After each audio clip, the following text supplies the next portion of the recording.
You guys ready? Okay. Good evening, everyone. Let's come to order and get the meeting going for the San Benito County Planning Commission for January 15th, 2014 by rising and pledging our allegiance to the flag.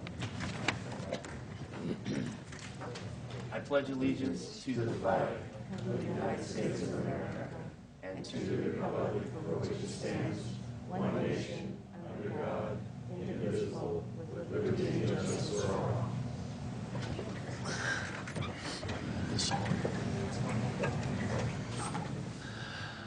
I realized now that I left my glasses in the car, so we'll see how maybe I can do this by memory. You want to borrow mine? They're just Are they readers? Oh, they're readers. Thank you very much. Oh, yay. Do we have the roll noted, Mike? Okay, thank you. And let's see. The first thing then on the agenda for this evening is the reorganization. It's agendized, and we begin with open nominations and conduct an election for the chair of the Planning Commission. Are there any nominations from the commission? I nominate for you to be chair. Oh, thank you. I second the motion. Thank you, Commissioner Pierce. There's been a motion and a second. All in favor? Aye. Aye. All opposed? All abstain, I think, is appropriate, right, Barbara? That's fine. Okay. Thank you very much. I'll try to do a good job this year. Secondly, to open nominations and conduct an election for the vice chair of the Planning Commission. Is there a nomination for the vice chair? Mr. Chair, I'll nominate Commissioner Rodriguez. Okay. Commissioner Lowe has nominated Commissioner Rodriguez. Is there a second? I'll second. Commissioner Culler seconds. All in favor? Aye. All opposed? Okay.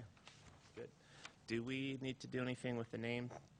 No change in seating or anything, right? Because this is normally vice chair already, isn't it? Mm-hmm. That's fine. Byron? Okay, so we're good to go. Okay, each month at the Planning Commission, we set aside time to hear from the public on items that are not otherwise going to be discussed on the agenda.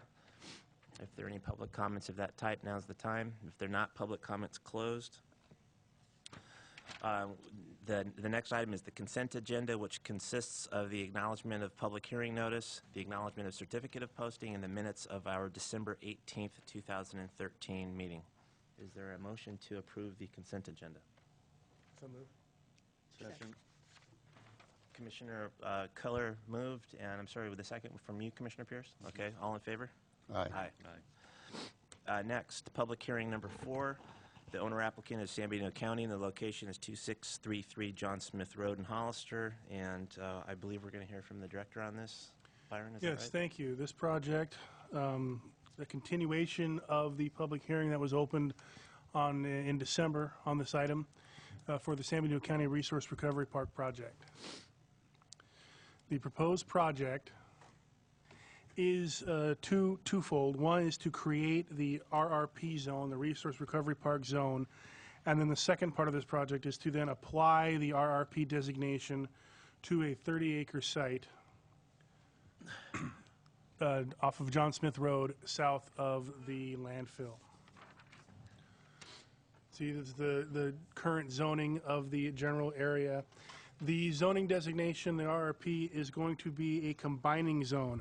A combining or overlay district is applied over a previously established zoning district, establishing stricter standards in addition to the base zoning district. So, for example, in our zoning code currently, we have mineral resource areas, we have floodplains, scenic highways, seismic safety, and open space are all examples of combining or overlay zones. This would function as one of them. The purpose of the Resource Recovery Park and zone is the zone is to provide specialized areas where diverted material resources from local and regional waste streams are directed to a controlled facility where recycling, reuse, manufacturing, energy production, and businesses in these fields can locate. It also provides standards and guidelines for such uses.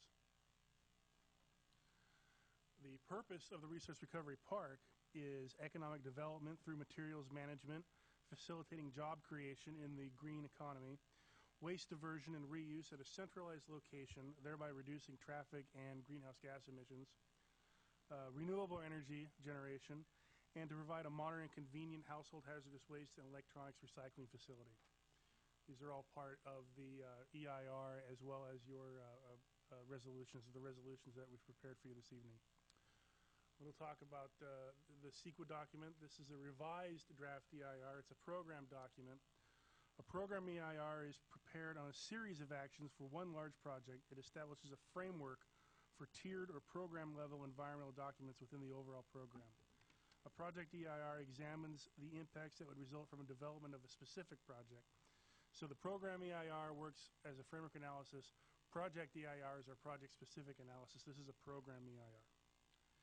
So the development process is as such. The RRP zoning ordinance, if it is adopted, in the RRP program where the EIR is certified, then we have future projects where we have actual development applications, consistency determination, CEQA analysis, further CEQA analysis of that specific project, public comment on that project, specific project, and then a planning commission decision if it triggers planning commission review. Currently, no projects are actively proposed as the zone has not been created yet or approved yet. But you have seen that we do have businesses who are looking forward to utilizing this zone. The original draft EIR was made available for public and agency review in December of 2010. That EIR was not certified. As a result of public comment, the county elected to revise the project description and prepare a revised EIR. If you recall, originally this was planned on being zoned industrial because recycling is an industrial use in our county. There was concern about having an industrial zone so close to residential, and so that was where the concept of resource recovery came in, where it's not as wide-reaching as the industrial zones. Things that are allowed in the industrial zone would not be allowed in resource recovery, but it does expand what could be allowed in resource recovery. So it gives another location for recycling, essentially. So the revised draft EIR was released in September 2013. The comment period lasted through November 14th. The final EIR was made public December 16th. The Planning Commission hearing on the project began December 18th. We also had a hearing back in, we want to say October, on the draft EIR. But the Planning Commission was opened on December 18th, 2013, and then continued to today, January 15th, 2014. We are aiming for Board of Supervisors hearing on the final project on February 4th, and the board hearings will be public noticed accordingly. Before I get to the recommendation, I want to just point out a few things. What's in your packet this evening? You have a staff report which has the project description, including the history and environmental analysis, the staff analysis of the applicable general plan policies, analysis of the environmental impacts and their significance, the staff recommendation for approval, the conditions of approval that apply to all future uses, including the mitigation measures that were identified in the environmental document. You also have what's identified as Planning Commission Resolution 2014-01, which recommends certification of the EIR. It includes the CEQA findings, including the alternatives analysis. It includes a recommendation to the Board of Supervisors to approve the project with all the conditions and mitigation measures. As an attachment to that resolution, it also includes a map of where the designation would apply to, a copy of the ordinance establishing the zone, the mitigation monitoring and reporting program, and the general plan consistency findings.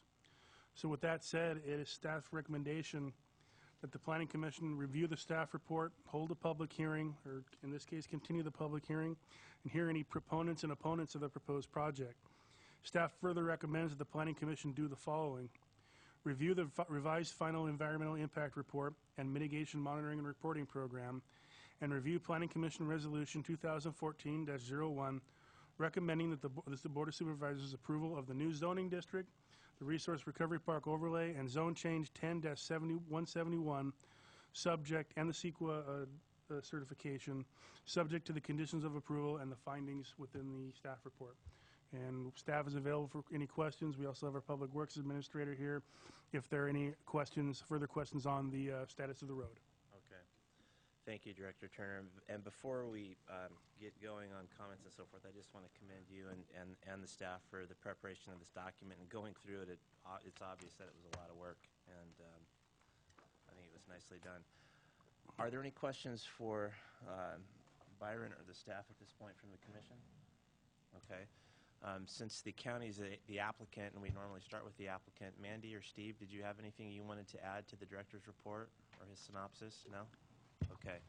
We'll now then open it for public discussion.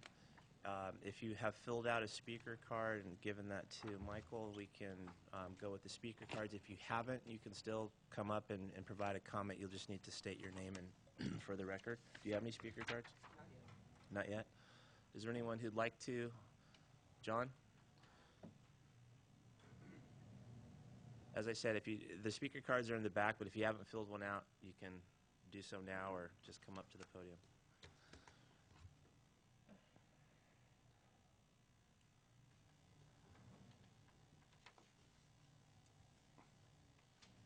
My name is John Eade. I live in Santa Ana Valley. I'll be able to see this site.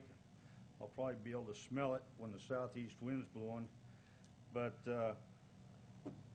I basically want to talk about two things. This thing, the recycling park, and more specifically, I want to comment on the, I don't know if that's proper, but I want to comment on the draft EIR. And everybody knows in this crowd and everybody on this board, the fiasco we went through with the cattle numbers and everything else on that. And I just wanted to tell you a little bit about a book that I got my hands on this weekend, and it's called The Fiscal and Economic Impact of AB 32, the California Global Warming Solutions Act of 2006. And they named it global warming then because that's before they found out the Earth was cooling, and now they call it climate change. But this was put out by the California Manufacturing and Technology Association, and it was finished in 2012. And just a few facts about what this green economy that Byron referred to is going to do to us.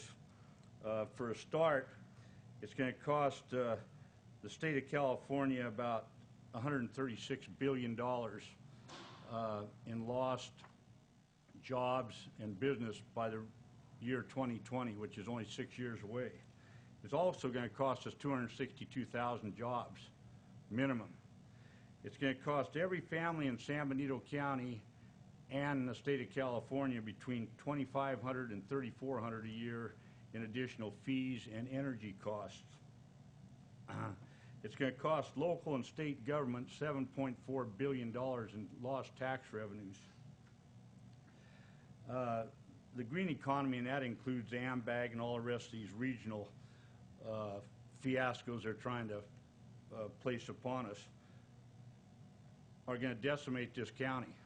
And until the Planning Commission and the Board of Supervisors decides to take a hold of our future and pull all this bright green language out of the draft EIR and the general plan, this county is never going to advance. We're going to have low employment, high unemployment, low-paying jobs because they're going to take all the productive sector jobs out. And anytime you hear this green economy crap, and that's what it is, you people better hang on to your rear ends because you're going to decimate this county. That's all I have to say. But you ought to get your every department head, every planning commissioner, every supervisor ought to get their hands on this book. It's priceless. It's really a grim picture. Thank you for your time. Thank you, John.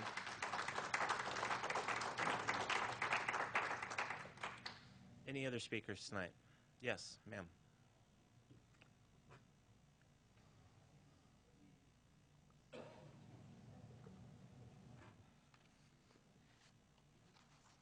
My name is Barbara. Today I'm at 575 Heatherwood Estates Drive.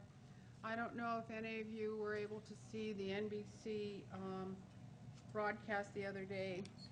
Waste Management breaks ground on $10 million recycling facility expansion.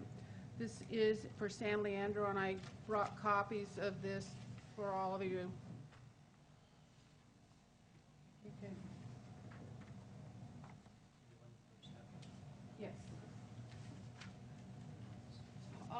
This is critical because what they're saying in this and I called the reporter who did it today. Like I said, I would have had this before you, but this was just on the news just the other day. One of the things that Mandy wants to do when on this RRP is bring in outside recycling. Well, here they've already come up with $10 million in San Leandro, way ahead of us.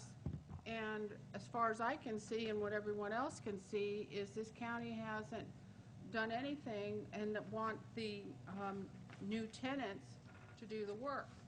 Now, the other, this was one of my neighbors who was not allowed to able to come tonight because his wife is in the hospital.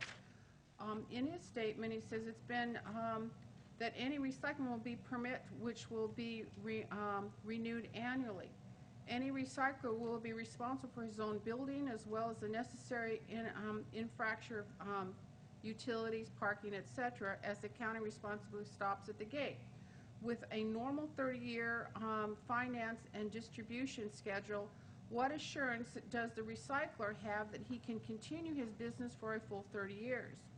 I believe east of Fairview is already approved and for the residential. So basically the residential and the commercial business are conflicting with each other, and you know you're going to get property taxes out of the residential because they're higher income homes. And as was brought out last time, there's no revenue really, I mean, for sales tax, et cetera, because most of these people want to recycle here and take it out of county and sell it. So I have a copy of this, and I have some for all of the supervisors, and I'll leave this. But this is a concern of mine also because of the fact that here you want to do all of this recycling and whatnot, but yet the person has to build their own building, put in their own roads, and what's the assurance also that they'll have a 30-year loan to be able to do this?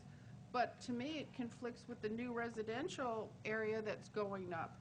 But especially this NBC article here, you know, all of the income will go to San Leandro since they've already broken ground on an existing recycling and put up $10 million to do it. So here's copies that you can read from Jerry Cooley, who's one of my neighbors. That's all I have to say. Thank you. Do you have any more? Do you have any more of the ones that can? I've just got two more. Two more. Okay.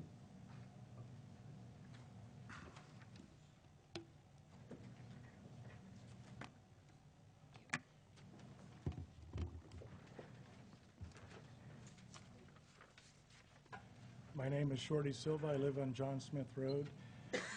First of all, I believe this is the wrong location for a resource recovery park. We've gone over that in the past, but it looks like it's probably going to happen. And one of the things that on Byron's presentation was conditions of approval. Is there such an animal in place at this time, or are these to be determined, Brian? There, Proposed conditions of approval, yes. Pardon? Yes, there's proposed conditions of approval. Well, I mean, are there hours of operation set up? Are there aesthetics? Are there noise levels? You know, it's, you know, if any noise or dust producing, are they going to be inside, required to be inside? Instead of having to come back at each individual, there will be specific problems with each business that goes into place. But if there could be something like a blanket conditions covering this to begin with, and so far I don't think I've seen any, and how they were supposed to recommend to the board that the approved, the conditions of approval be met. So we don't even know what those are at this point in time. So I think we're a little premature until we know what the conditions of approval are going to be. okay, Byron, would So you let me like ask, to address that? just for the commission, pages 20 through 33 of your staff report are all the conditions of approval that apply to the zoning designation on the site. And they cover they cover all sorts of performance standards from times of operation, to whether you shoot to indoors versus outdoors, fencing, landscaping, buffering, distances to other uses, and then we could also apply additional conditions of approval on a site-by-site basis as well. Can you present these to the people so these people here can see what the conditions are? Maybe we don't have a problem with them. We don't know. It's in the staff report, which we don't have. So if part of your presentation, if you could present those to us, so we would have a clue of what's going on. Well, Shorty, do you want to, I know this is kind of catching you on flat-footed and on the fly, but you can look at mine and then come back up after a few more speakers. Maybe you can just glance through them and see if it addresses some of the stuff that you're concerned about.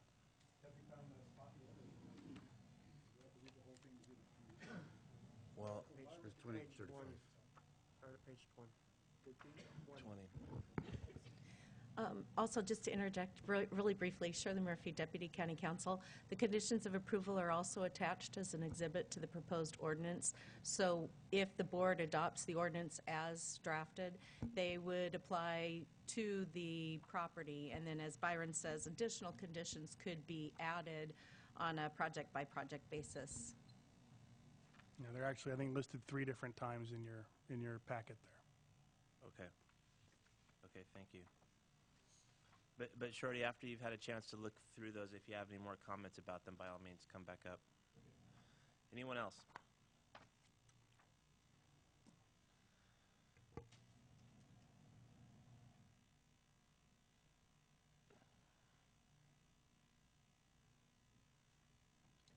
Richard Betancourt, 4140 Southside Road. First of all, I got a question for Barbara. Commissioner Rodriguez is in the recycling business. Should he be voting on this? I'm not going to provide a legal opinion on that. That would be a determination for Commissioner Rodriguez to determine. Okay. My second is a comment. I don't see anybody breaking down fences to come to the county to open a business up there. So we spent all this money and the county is running short for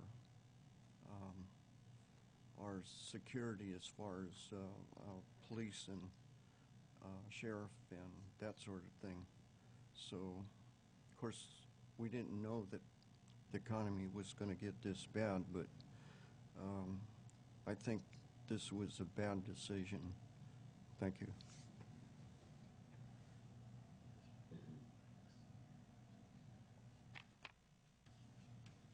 Yes.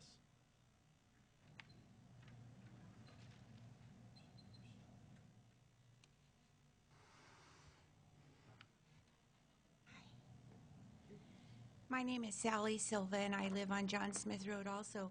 Getting back to what Shorty said about the provisions, we don't really trust the county to enforce any of these rules that you might put on the businesses that move in there. Because clear back in 2010, we have emails from staff stating that the dump would remove ridgetop mess, fix up the front of the dump, keep the side of the roads clean, fix up the road, on and on and on. And not one thing has been done. So now we've got a landfill that is a dump, and now we're going to put something across the road. Is the same thing going to happen there? And it's going to be a mess, not fixed up aesthetically, not following the rules that you set. I think this is something that the people and the taxpayers are worried about. Thank you. Code enforcement's always an issue.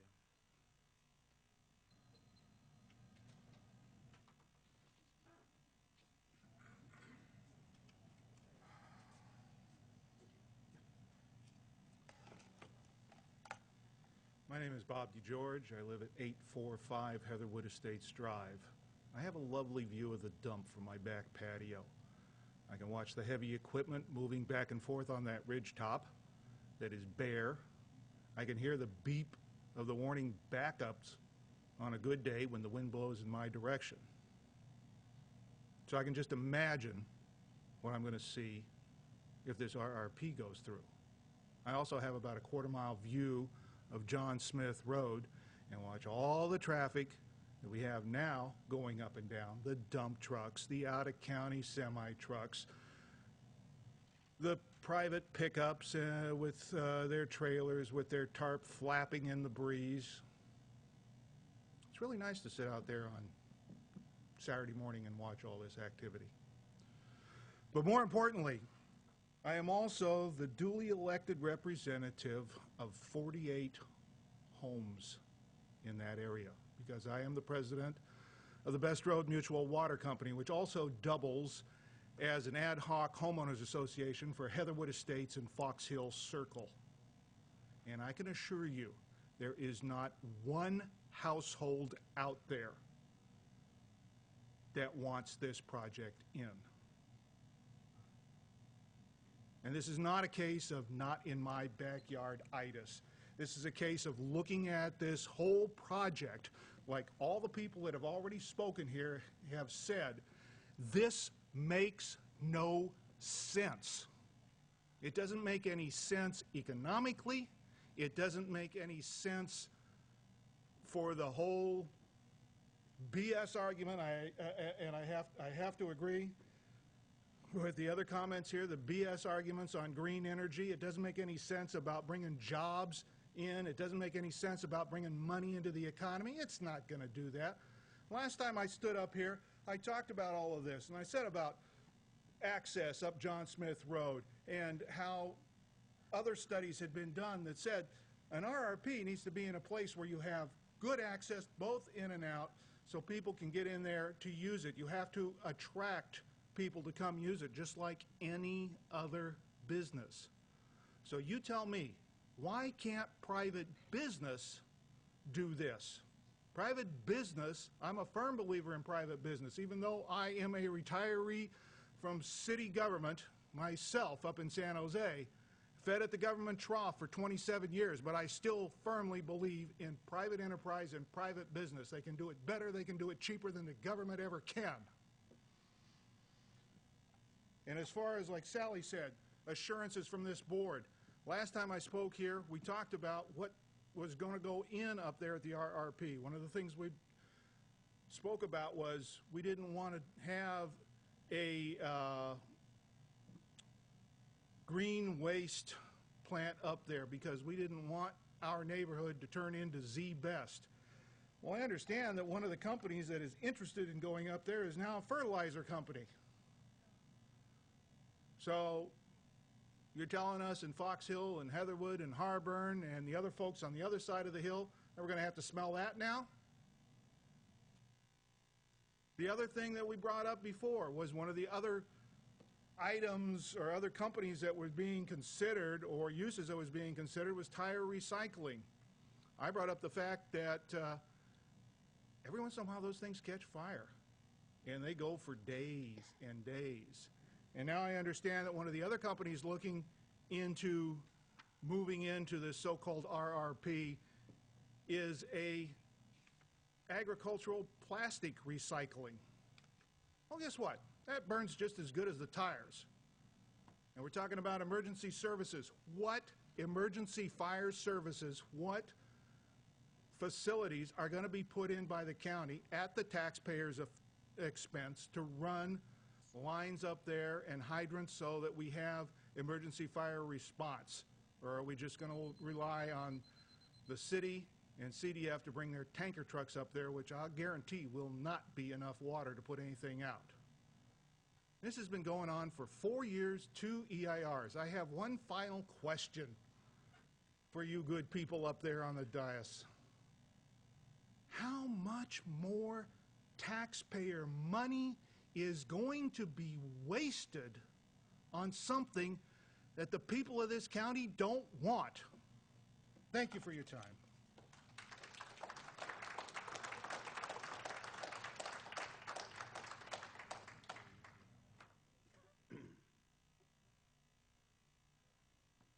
Anyone else?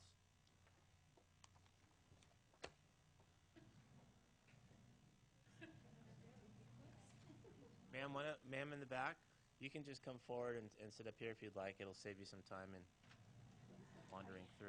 Tammy Jackson, 3503 John Smith Road.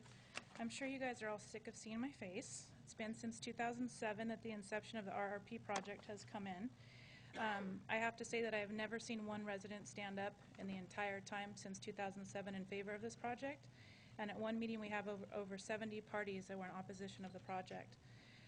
It's stated that the purpose of government is not to generate a financial return on investment, but rather to provide public service and goods as determined through the political process in an effective and efficient manner. Even when government provides the same type of service as a business enterprise, the government does not do so with the intention of earning a profit. So I ask, why are we doing the RRP if it isn't for the fact that you think you're going to earn a profit? The whole premise of recycling and going green is to save something. Why are we selling ourselves short to allow big businesses to come in and recycle when we are ruining our roads and polluting our county as hundreds of vehicles a day come in from adjoining counties? 75% of all garbage being dumped is from out of town. 30% of all that traffic is large trucks. Why are we allowing this? Our dump would last forever if we would put a stop to this. Again, the county is looking at the almighty quick buck, but at what future expense? Sheet 216 of the EIR states that a resource recovery park is a co-location of businesses intended to aid in recycling. At the December meeting, 2 of the 3 potential business owners wanted the whole 30 acres. What is co about that? The one gentleman interested in recycling farm plastics, who's here tonight, I believe was misled. He didn't realize, as was stated in the EIR, that all costs, on page 46, all construction costs will be borne by businesses locating to the site. The county will put no money into any improvements. The anaerobic digester business was interested in all 30 acres. How would that be considered a recovery park if one business located there? As mentioned by Mr. DeGeorge, I feel it's a play on words by the county to say that they will not allow composting, but a business such as this could slip through. The EIR states that part of the reason for using the existing county-owned property is to help reduce trips by creating one site with multiple purposes. Would any of these 3 potential vendors from last month use anything from the existing dump? Or would they create specialized trips by large trucks just to access their business? Again, the phrase, the cart before the horse, comes to mind every time we broach this subject. Many of the reports state that they could not complete the report or do a final analysis because a specific project was not noted. I know this is only to change the zoning tonight, but why if we can't quantify what this will cost, who will come here, and what the break-even point is?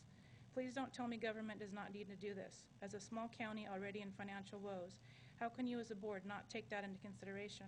You are all put here by elected officials who are supposed to have the residents' best interest in mind. What I don't get is why we have spent so much money to date when a specific project is not being proposed. We don't even know if this will be viable. The first EIR was $250,000. How much is this last one? How much did it cost us to have that meeting at the Vets building? We pay consultants at every meeting. What are we now in costs? So many conflicting answers have been given. Sheet 34 says the hours of operation will be 7 a.m. to 5 p.m. per county noise ordinance. However, Jerry Munzer and Mandy Rose have all said that they are allowed to run dusk till dawn. The traffic report on sheet 266 states that the staff research trip generation rates from nearby RRPs. Wouldn't that number be skewed? Since so many trips come from out of town, was that taken into consideration? How about all the new housing projects on Fairview Road, Santana Ranch, the possible college on the corner of Fairview Road? I don't have enough time to finish, but I just really think that there's more information that you guys need to ask for before you put such an important project through. It just seems like we've been given so many different answers. It talks about construction noise is exempt from the noise ordinance from Monday through Saturday, and the report states that it could take up to 10 years or more. And what does that do for us as surrounding residents is to go through this for 10 years and going back and forth for each project. It just doesn't seem like the right location.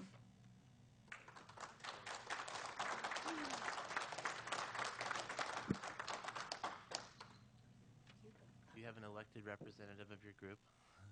Hi, I'm Carrie Richards. I'm just a resident, and I'm speaking from my heart. No other paperwork besides I'm a cyclist in this area. I have brought friends from San Jose and Morgan Hill, and we call it the Big Loop that we go up John Smith, and it has become so dangerous lately with the amount of vehicles and knowing that there's going to be an increase. I also knew in 2010 that the roads were supposed to be improved, and if you ask any cyclist in San Benito, woohoo, the roads were never improved. They drop gravel, which is a nightmare. And the thing is, we can be green also. We are getting such a reputation as a phenomenal place to bicyclist or to ride, and you're always seeing us around, and that is one of our main gateways to go on up on 2 different hill climbs, and people want to come to San Benito County. We're not built for riding, which is kind of scary and sad. I've gone to Aptos, and there's a lot more cyclists around there, and they're always like, oh my gosh, you got the best area to ride, but. So we're looking at road quality, and we're looking at this increased traffic. So this is not anything besides, this is one of the major areas that we do go cycling in, and we enjoy, and I think that there should be other ways to add to it and not in that specific area. We do have the dump. That's enough. Thank you. Thank you.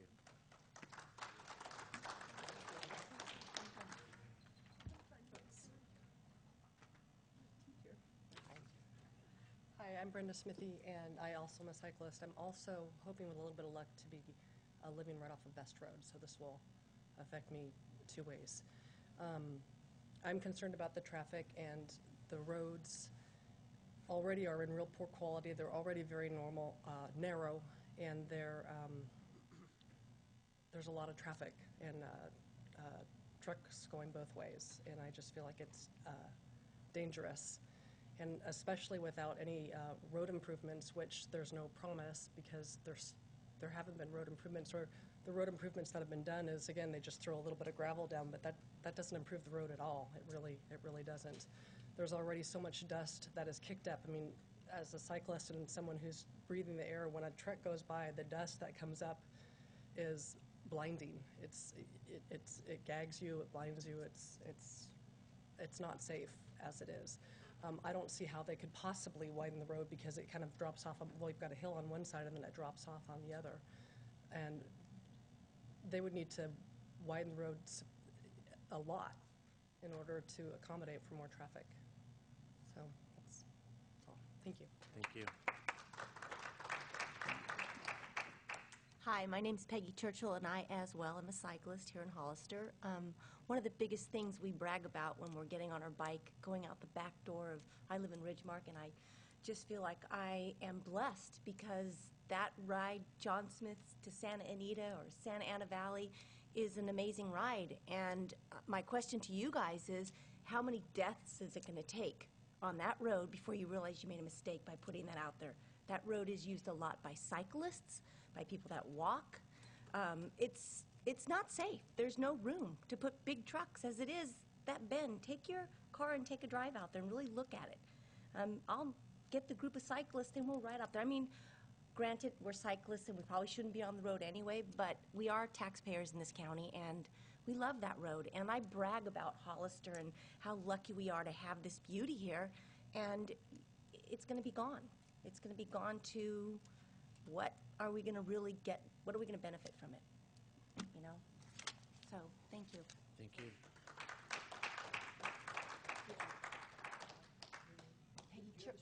Yes, I do. Is that it? Anyone else? All right. 2 more. Got Fox and one on deck.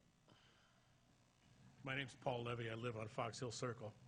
I just had 3 points to make. One is that I haven't been at these meetings in quite a while, but when I did look at this before, I didn't really see a really valid economic study that justifies this project going forward. The best thing I've heard, the most compelling argument I've heard is the county already owns the property.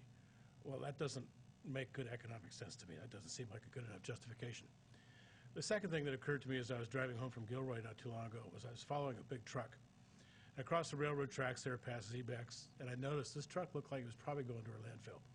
I didn't have time to follow it. I kind of wanted to see if it really was coming to a landfill. But it occurred to me, we should put this, I mean, I'm all in favor of recycling. We should put this in a place that makes more sense. And if we're talking about increased traffic from out of county, why don't we put it up there next to that stink pot Z-Best on our side of the county line, right where there's railroad tracks, so that we can get really serious about an industrial complex there. And if they've got large products that ship out by rail, they could take advantage of that. It just seems to me that's out of the way. It's 16 miles from that location to John Smith landfill.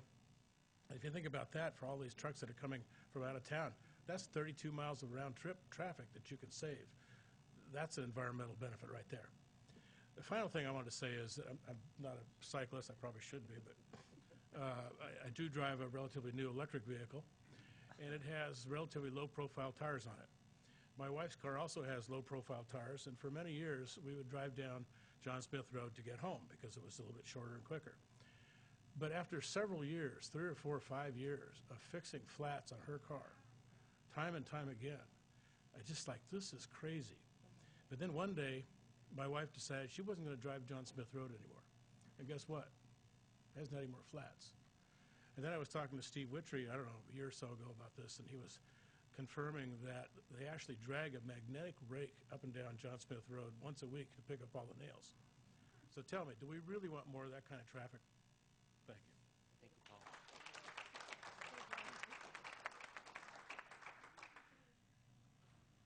I agree with him about putting that closer to the Santa Clara County line. My name's Matt Amlin. I'm from Heatherwood Estates. I live on the corner of Heatherwood Lane and John Smith. And more than one occasion, there's a wide spot there. I've had to go out at 6:30 in the morning on Sunday morning and ask the semis to leave the area because they sit there with their trucks idling. And they have air dryers on their trucks, and they're spitting air. The dogs in the neighborhood are barking, and it's just a goddamn mess. Excuse my language. Another point being is what he was saying, put it closer to the Santa Clara County line so you don't have the mess coming into our county, and I don't understand why you'd want to be the garbage dump for everybody else in the Bay Area. Let somebody else have it. Take care of our own. Let them have the garbage. We don't want to be a garbage dump. That's all I got.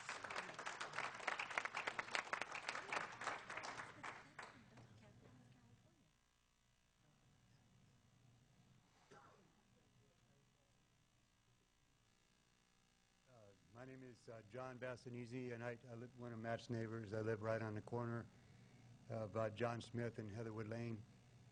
And, you know, we've only been here about 12 years. We're pretty new to Hollister, but I work out in the Piscinas area, and I've come to love this area, and mainly because of the open beauty, and it's so different from San Jose, and, you know, it's all these areas where they can ride the bikes, and, you know, just driving to work, I get to go down into a beautiful San Benito County. We bought our house there knowing the dump was there, but I think many people have told me, and I had the same thing. Our real estate agent told us that the dump had a life to it, and, you know, it was going to be there, but 20, 30 years down the road, it was going to be full and it would close, you know, and I've seen it happen in Los Gatos and up in, you know, where this Shoreline Amphitheater used to be a dump, and, you know, they converted things into golf courses and amphitheaters, and it can be done. But one day we got a note from on our mailbox, or no, at our front door, and Tammy had actually dropped off something saying that there was going to be this increased traffic because of a proposed RRP. And, you know, it was way back then when only a few people knew about it, and as soon as we started telling people, there were huge amounts of people. I think people are just tired, you know. I've been coming, a couple of times I get a little discouraged because I speak at almost every meeting, but I really do appreciate the fact that you guys listen, and I always feel like you're really taking in what we're saying, but, you know, still it's frustrating because one thing I heard from day one is people said, hey, you can fight it, but it's going to happen. You know, I heard that from commissioners, I mean, not commissioners, but supervisor. Different people said it's just going to happen, it's done.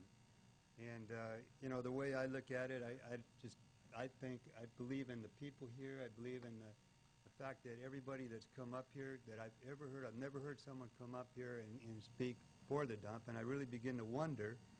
Like I say, like everybody else says, I'm not against recycling. I know that there's a landfill there. When we used to have to show our license to put our garbage in there, now you don't, you know, because it's open to everybody, and we're trying to attract things to it. But you know, the beauty of the area. When I heard that it was going to be a heavy industrial, which I know they changed that, it just hit me so hard because I thought, you know, here's this beautiful countryside. You walk out there, I'm a photographer too, is going to be zoned heavy industrial. And here's all these residences. There's cattle up on the hill. There's people riding horses and things. And then you're going to have a heavy industrial, something that I know in San Jose you have the areas where it's industrial. They have all the buildings are all together, and that's more like it. Or down in certain areas of Hollister, they have a lot of industrial things, and I think that that's where we need to put any kind of recycling thing like this. But then the last thing is, you know, I agree on the road. I just think we've been told that the road's going to be fixed, and they fill in holes, but it just makes it makes it a little higher and lower because it sinks again, and now you still have a bump of the extra asphalt. And I've talked about this at the meetings. I cannot believe that the speed limit at that road is 55 miles an hour. And I would challenge each one of you to take your car and drive 55 miles per hour to the dump and see what happens to your car. And try turning left from Heatherwood Lane. You know, there's about 200 yards where there's a turn, and sometimes these trucks come down at 50 miles an hour, whatever, these big old semis, and you just pull out and you don't see them until you look in your rearview mirror and there's a truck with little smoke coming out from the back tires. So it's a danger. The road's bad. My son had to have his, you know, whatever, the thing on his tires fixed. And anyways, so I appreciate your listening, and we're just opposed to the fact of having something there that's industrial. If we're just recycling cans and refrigerators and things, that's one thing, but what we've been hearing is a different thing.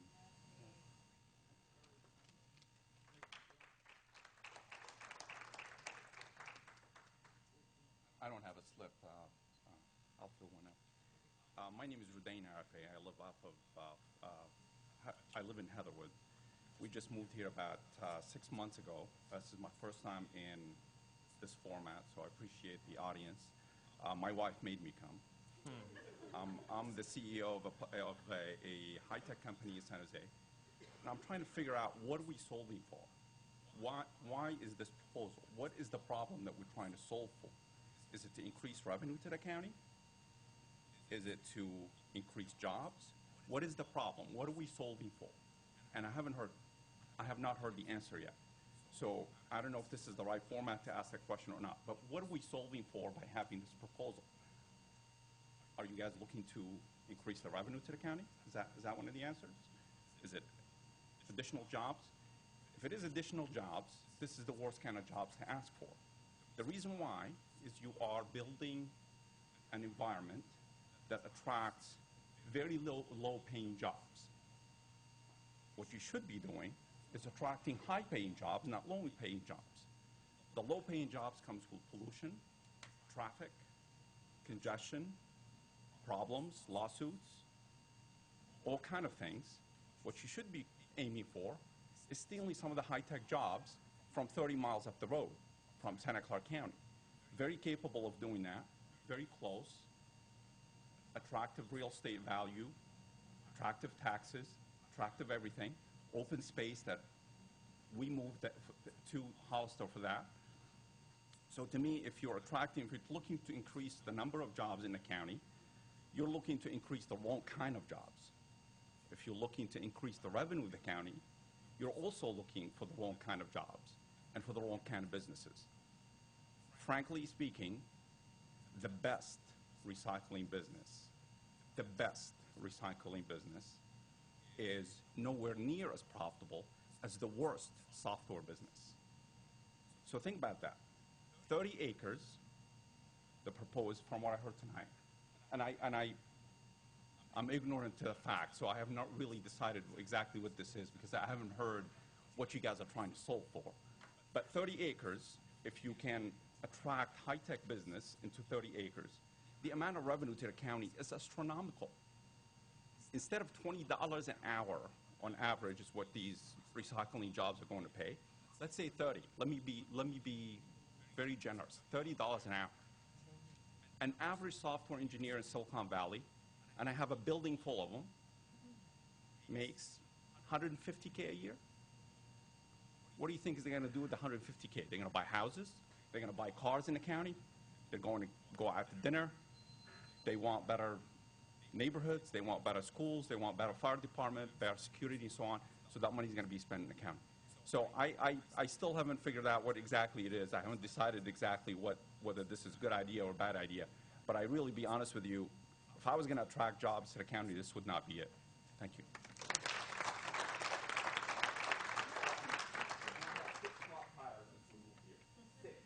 The guy right there will change them for you.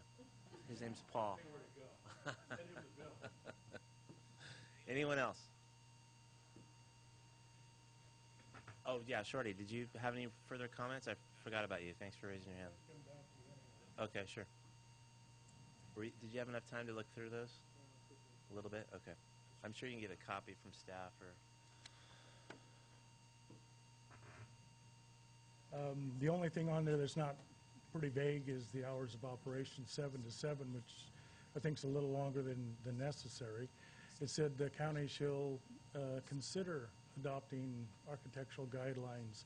So the whole thing's written up pretty vaguely and not specific. So what's going to happen is each individual business comes in, the public's going to be back in over and over and over again, bugging you guys and wasting your time and our time. So if somehow you could, on the advisory committee, you have strictly county staff, if there could be public involved somewhat in a yearly review, or sit down and get some specific guidelines. I mean, everything is just, there's something down on paper, but it's so vague that it's open to anything. Yeah.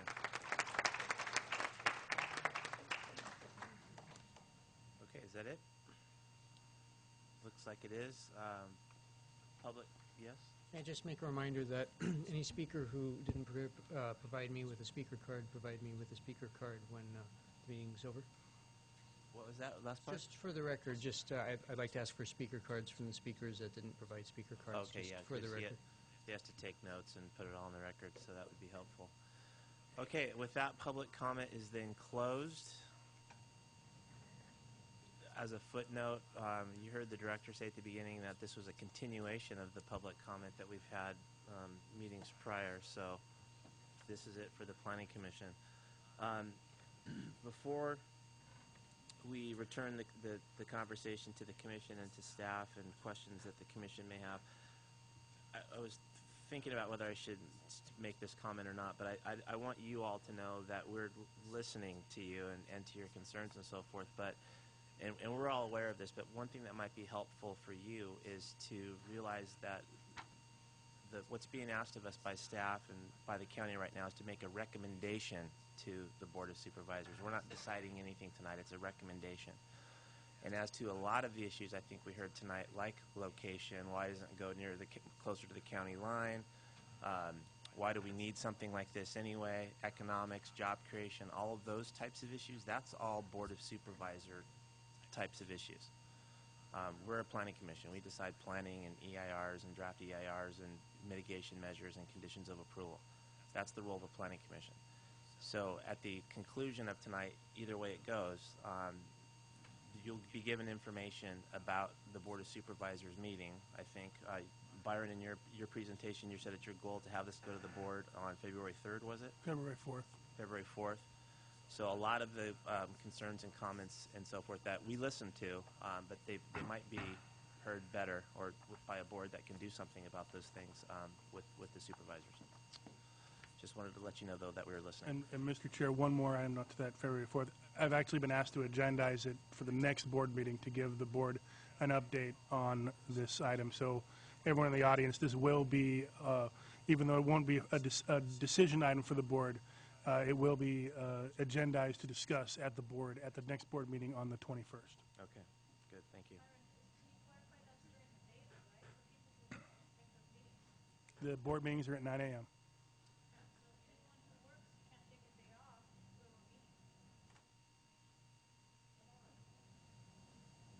Well, why don't we do this? That's a valid concern. So The first one, the first meeting, supervisors meeting, I think Byron indicated, would be just for purposes of an update.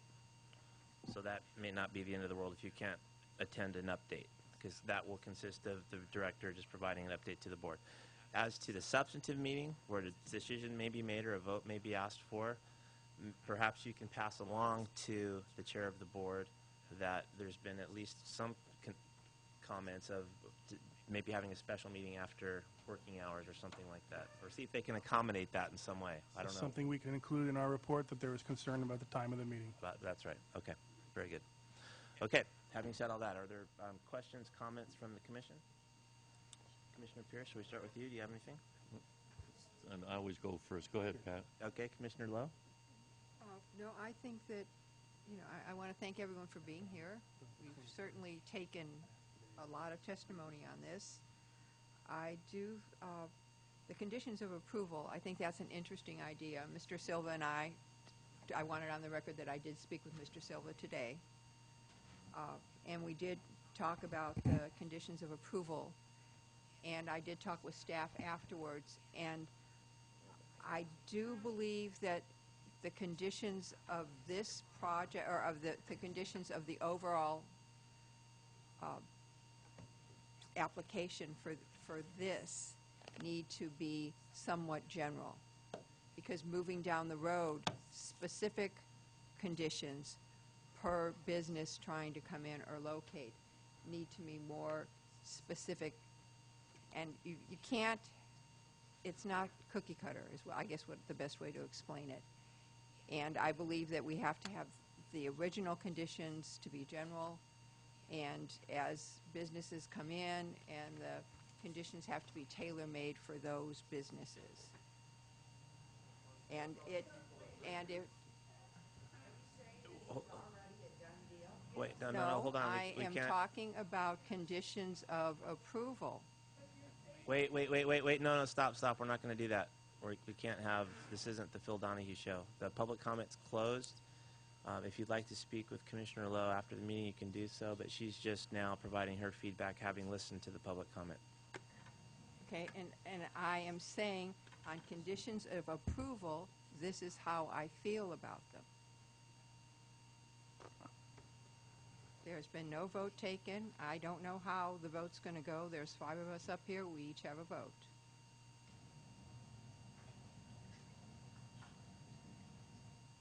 I think that I don't want to put Mr. Wittry on the spot, but I would like to hear something about the road conditions and the improvements. And can I add to that, because that was on my list too. Steve, you've heard a lot of talk about bicycling in San Benito, which I know firsthand to be a popular thing. Is there any opportunity, or may there be in the future, to do a bike lane along John Smith going out to Santa Ana, anything like that? At the present time, no. There is a San Benito County Bike Lane Committee, and there's a bike lane master plan for the county. It dictates probably on the order of about 25 miles of existing and future planned bicycle lanes. John Smith Road is not one of those. Fairview Road is. Other areas are, but John Smith is not on that current plan. Okay. The questions about John Smith Road, for those who have not followed the process entirely, at one point in time we were going to be we have 3 different projects on John Smith Road. One is the realignment with John Smith with the entrance to St. Benedict's Church. One is the overlay process from where that project ends to the landfill entrance. And the third project would be any kind of improvements that would go along with this process before us today. Because the timing was taking so long, the Board of Supervisors disconnected the overlay project. What we were trying to do was connect them for economy of scale. What the Board of Supervisors did is they disconnected the overlay project from either the realignment project or from the resource recovery part, because those were uncertain. So what the board did is put that in their current CIP. The current project is actually out to bid right now. It's on the county website, so if any contractors in the audience, please review the plans and specs. Bids are due in mid-February, and we anticipate construction happening this spring. And that will consist of an overlay, asphalt overlay, new road surface from about a half mile up John Smith Road, where the realignment will connect to it, to the landfill entrance. And that was, like I said, it's funded, it's out to streets right now, and we anticipate that project happening this spring. Right. Did that answer your questions, Yes, it Commissioner does. Love? Okay. Thank you. Well, while the public works director is up here, are there any other questions from the commission for him? No? Okay. Thank you, Steve, very much. And then my last question is on hours of operation. And the actual site now, and that really doesn't have anything to do with this project, but just for clarification, on hours of operation, when is John Smith Road open? What are the hours of operation at the John Smith site? At the landfill? At the landfill. And I know it doesn't have anything to do with this project, but just because of some of the comments made. 9 to 4 and 9 to 3. I cut down a tree, so it's 9 to 4 weekdays, 9 to 3. If they start, yeah, trucks and they sit there. Yeah. But yet they started in the... Wait, hold on. Okay, hold on. Mandy, what are the hours of the landfill? The landfill public operating hours, Monday through Friday, are 8 to 4. Saturday and Sunday, they're 9 to 3. Commercial vehicles are allowed to be in sunrise to sunset, but staff has to be on site, obviously, to let them on the scale. I believe and as I've stated up here prior, there are surveillance cameras, so if people are going in and no one's there, I don't know how the gates would be open, but there are a lot of trucks. I know one of the individuals who spoke earlier tonight are, as it's fondly called, the bomb factory. They are not trucks going to the landfill. Yes, there are trucks going to landfill as well, but there are other trucks going up that road because there is another industrial, facility there. So, anyway, again, commercial vehicles can go in at dawn, but staff has to be there. The last time I had a conversation with our operator about when they get on site, it's a minimum of an hour before they open. So I would assume someone's there between 6:30 and 7, and they go from there. That would be Monday through Friday. And what are the hours on Sunday? Saturday and Sunday is 9 to 3. 9 to 3. Okay. Yeah. Thank you. Mandy, before you go, there was some testimony about truck staging on John Smith while they wait to get in. Is there any opportunity within the landfill footprint to have an area where trucks might be able to wait instead of in front of residences? Well, that's why I'm wondering how many of those are for the BAA bomb factory and how many are for the landfill? Right. Yeah. Hold on. We can't do it like that. I asked her a question. Let's hear what she has to say. If you disagree, then you can talk to the supervisors about it. Go ahead. As I stated earlier, there are surveillance cameras so we can find out if there are trucks arriving and waiting in line. As Mr. Witry described, in terms of the project that is funded and is out to bid, bids due back in February, that creates a left-hand turn pocket going into the landfill, so there'll be more, if you will, staging area. There will be, Steve, help me out here, in terms of right-of-way. If someone needed to pull off, we're going to have a little bit, I don't know how many feet more we're getting, so. Right, and the road will be widened, so there'll be some of that. But we certainly can address, if people are getting there before staff gets on site, that shouldn't be an issue. It doesn't do a truck any good to sit there and wait, so. Yeah. Yeah. But Commissioner that is Keller. not the purpose of. Sorry, Tammy. Public comments closed. Sorry. So. Well, then you'll have an opportunity to correct that with the board or at a later date, but we can't have a back and forth. Public comments closed. Thank you. Or I'm sorry, Commissioner. I'm sorry, Mandy. Do you have a question for?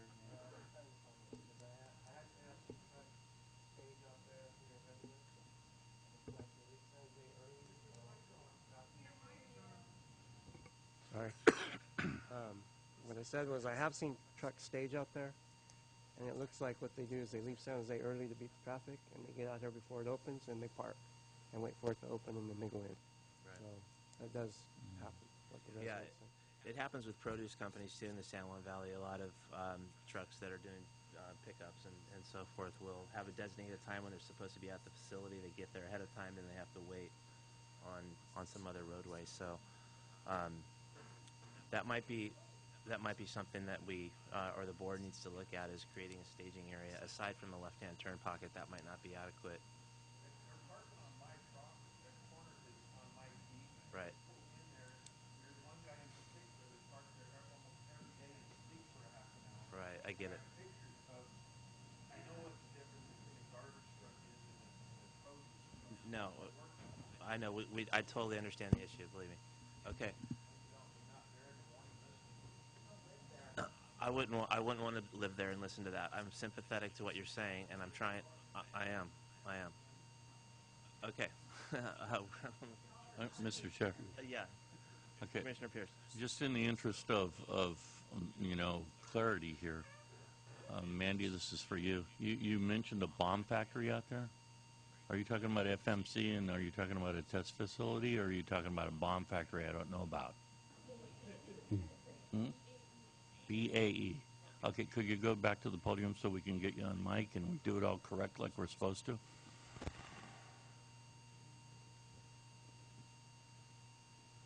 Okay, you captured my attention with industrial use and this bomb factory. So explain that to me. It's right, it's next door to, there's the landfill going back towards Fairview.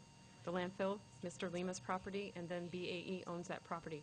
I don't recall whether Pacific Scientific had that property before, but the name of the company who owns it now is BAE, and they explode ordnance there. So is that the old FMC? It probably is, yeah, it probably is. Okay. Now, so it's a testing facility, not a bomb-making facility, correct? Yeah, I'm using the term that the public has used before, the bomb factory. Yeah. Okay, I'm just trying to find clarity here. I don't Sure. really, I just want to see the truth, okay? Right, okay. So So it's- do you know what the use of the facility is? Is it a testing facility? It's a testing, I believe it's a testing facility because they got a permit to build another shelter so that they could explode their ordnance more. So, And do you know what their operational hours are? no, I do not. Okay. Byron may know, I don't know. Okay, thank you. Mr. Chair, I just wanted to make sure that the public was aware of our rules of transaction for business. You know, I didn't know whether it would help if the chair wanted me to elaborate on that all speakers should be recognized by the chair before speaking, and Right. that they're to direct the comments to the chair. No, we're all going to be good now. What county council's saying is that we can't go back and forth like that with you just shouting things out. It doesn't get on the record. It's not the right procedure. It's not the right procedure anyway. So we're not going to do that anymore. Was that it, Commissioner Pierce? Or did you have any other comments? Well, before you answer, I'm sorry. Commissioner Lowe, were you finished with your thoughts? Yes, thank you, Mr. Chair. Okay. Commissioner Rodriguez? Yes, I will listen to everything. I'm in the recycling business, and I've been a resident for San Pedro County since I was knee-high. I remember John Smith's opening. There was a dirt road going up there back in, I want to say, late 60s, early 70s. But it's nice. They put a road in there after a few years. It's going to create jobs. I don't know what kind of jobs it's going to create. I mean, it's nice to have nice, high-paying jobs. But I don't think any. We tried that here in the city back in the 70s to bring Silicon Valley in. It didn't happen. It's just too far out. We're out of the grid. Without the vote, you got voted back and. Don't respond. Please, if you disagree with something that a planning commissioner says, send a letter to the editor at the freelance, but don't start yelling stuff at us, or I'm going to have to start enforcing the rules of procedure, as county council's already pointed out. We're just not going to do that. Go ahead. You know, at the beginning, I didn't like the idea of the county competing with the private sector, but the more we're looking to it, it's not a bad idea. And I'm looking for private sector. I have industrial properties. There's no conflict of interest here, as I was asked by one of the speakers if I should be voting on this or not. But we're not going to have the high-paying jobs in San Pedro County. I hate to bust everybody's bubble. It's not happening. We're just getting a lot of homes here. We need industry to come to San Pedro County. If it's low-paying industry, high-paying industry, everything is welcome here. But for the past 20 years, there's never the right location for anything to happen. no matter what it is. And I know that. I went to battles and battles with the Planning Commission 3-4 years ago. It's a good idea, wrong location. It's not going to happen. As a Planning Commissioner now, let's set a foot down. We can't have people come in here and complain about every project that comes in front of the board. Or Carmel Valley. It's not going to happen because we don't have the money. Don't respond. You know, so I like I do respect everybody's opinion. You know, I see it. I mean, I sympathize. But a lot of people that bought homes there knew the landfill was there. No, they told us it was going to close in 10 years. Just don't incite him anymore. But anyway, I'm taking everybody's opinion into consideration. I mean, if you guys don't respect my opinion, that's okay too. Okay, thank you. Commissioner Culler, did you have anything?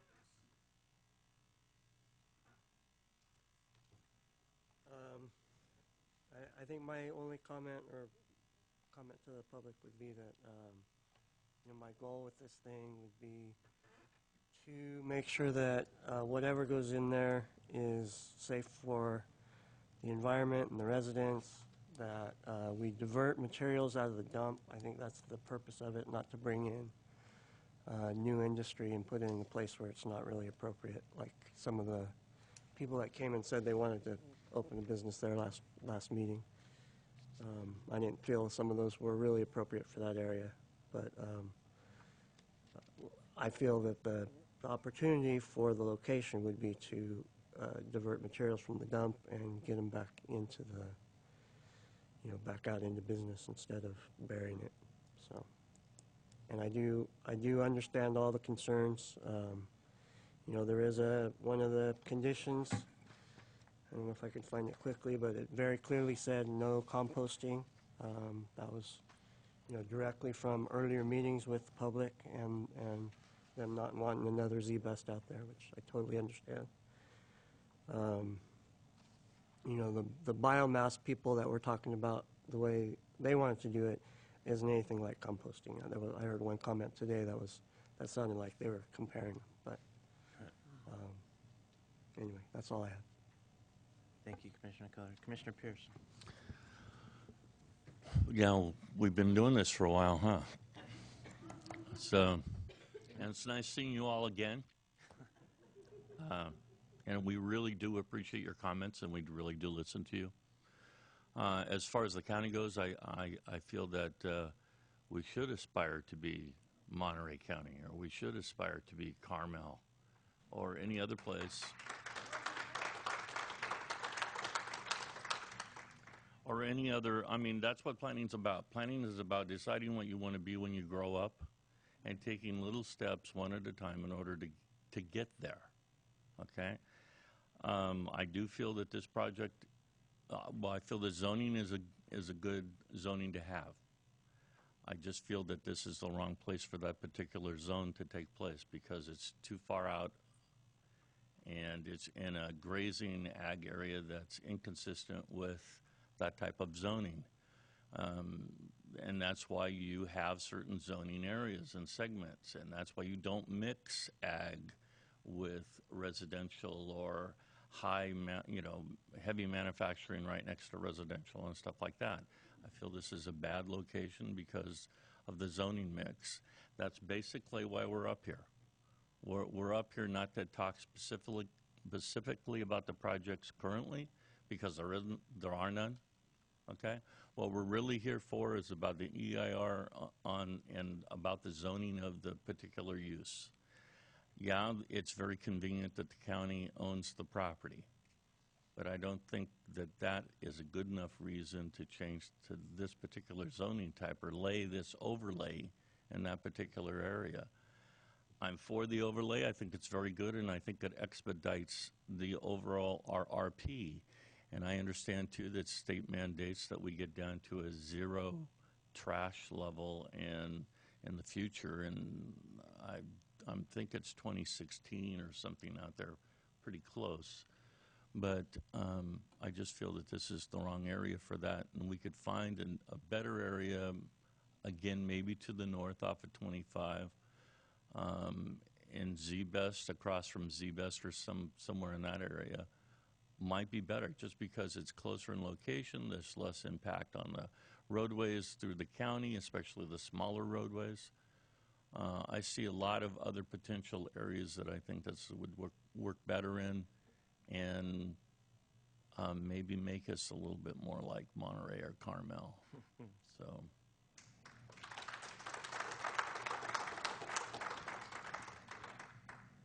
Okay, thank you. I just had a few things on my list too. Again, I want to reiterate, just so that's clear, the Planning Commission, we didn't choose this location.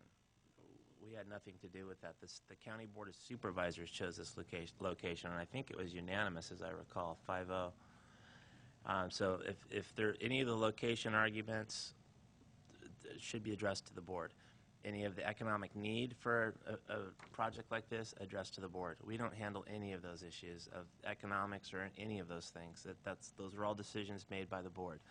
I don't necessarily disagree with many of you and with Commissioner Pierce. I don't know that this is the best location in the county, but our hands are tied because the Board of Supervisors has said this is where we want it to go. Does it work with planning? Does it work with an EIR and so forth? And that's what our job has been. So. And I do agree, though, that there are some things that we do have the power to discuss or address. And I was cognizant of Mr. Silver's suggestions that the conditions of approval, although broad enough, as Commissioner Lowe pointed out, to address the project as a whole, could they be firmed up, so to speak, as regards things like more architectural review or landscaping, for example. The landscaping plan for the project as a whole, Byron, that might be a big important thing. If I was a member of that community out there, I'd be real interested. Are there going to be tree screens? Are you going to be able to see it? What's the view shed going to be like? When will those types of issues, there's a question to you, Byron, when will those kinds of issues come up? Landscaping, lighting, hours of operation. And I think Shorty also made a recommendation, which sounded like a good one to me, to have the public be involved with any kind of a review committee or something. Is there an opportunity for that going forward?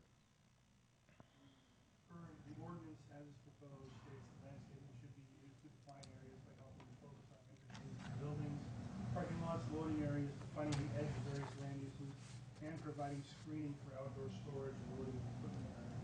Can you turn your mic on? I'll read that again. My mic wasn't on.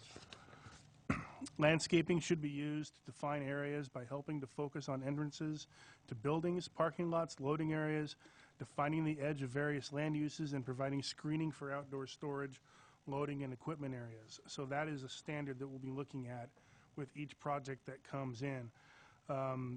There's also landscape buffer easements as part of the setback section, and then I believe there's other, I'll have to find them other, okay, as part of the improvement plans for this project, a landscaping plan shall be submitted for review and approval by the Planning and Public Works Departments. The landscaping plan shall provide a screening and buffer between the industrial property and its neighboring land uses.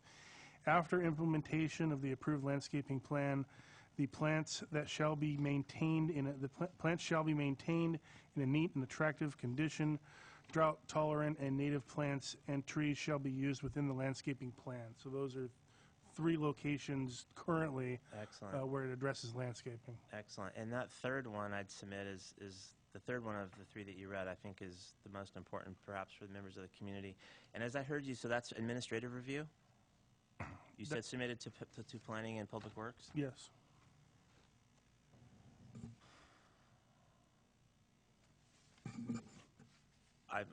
I don't know how the rest of the commission feels, but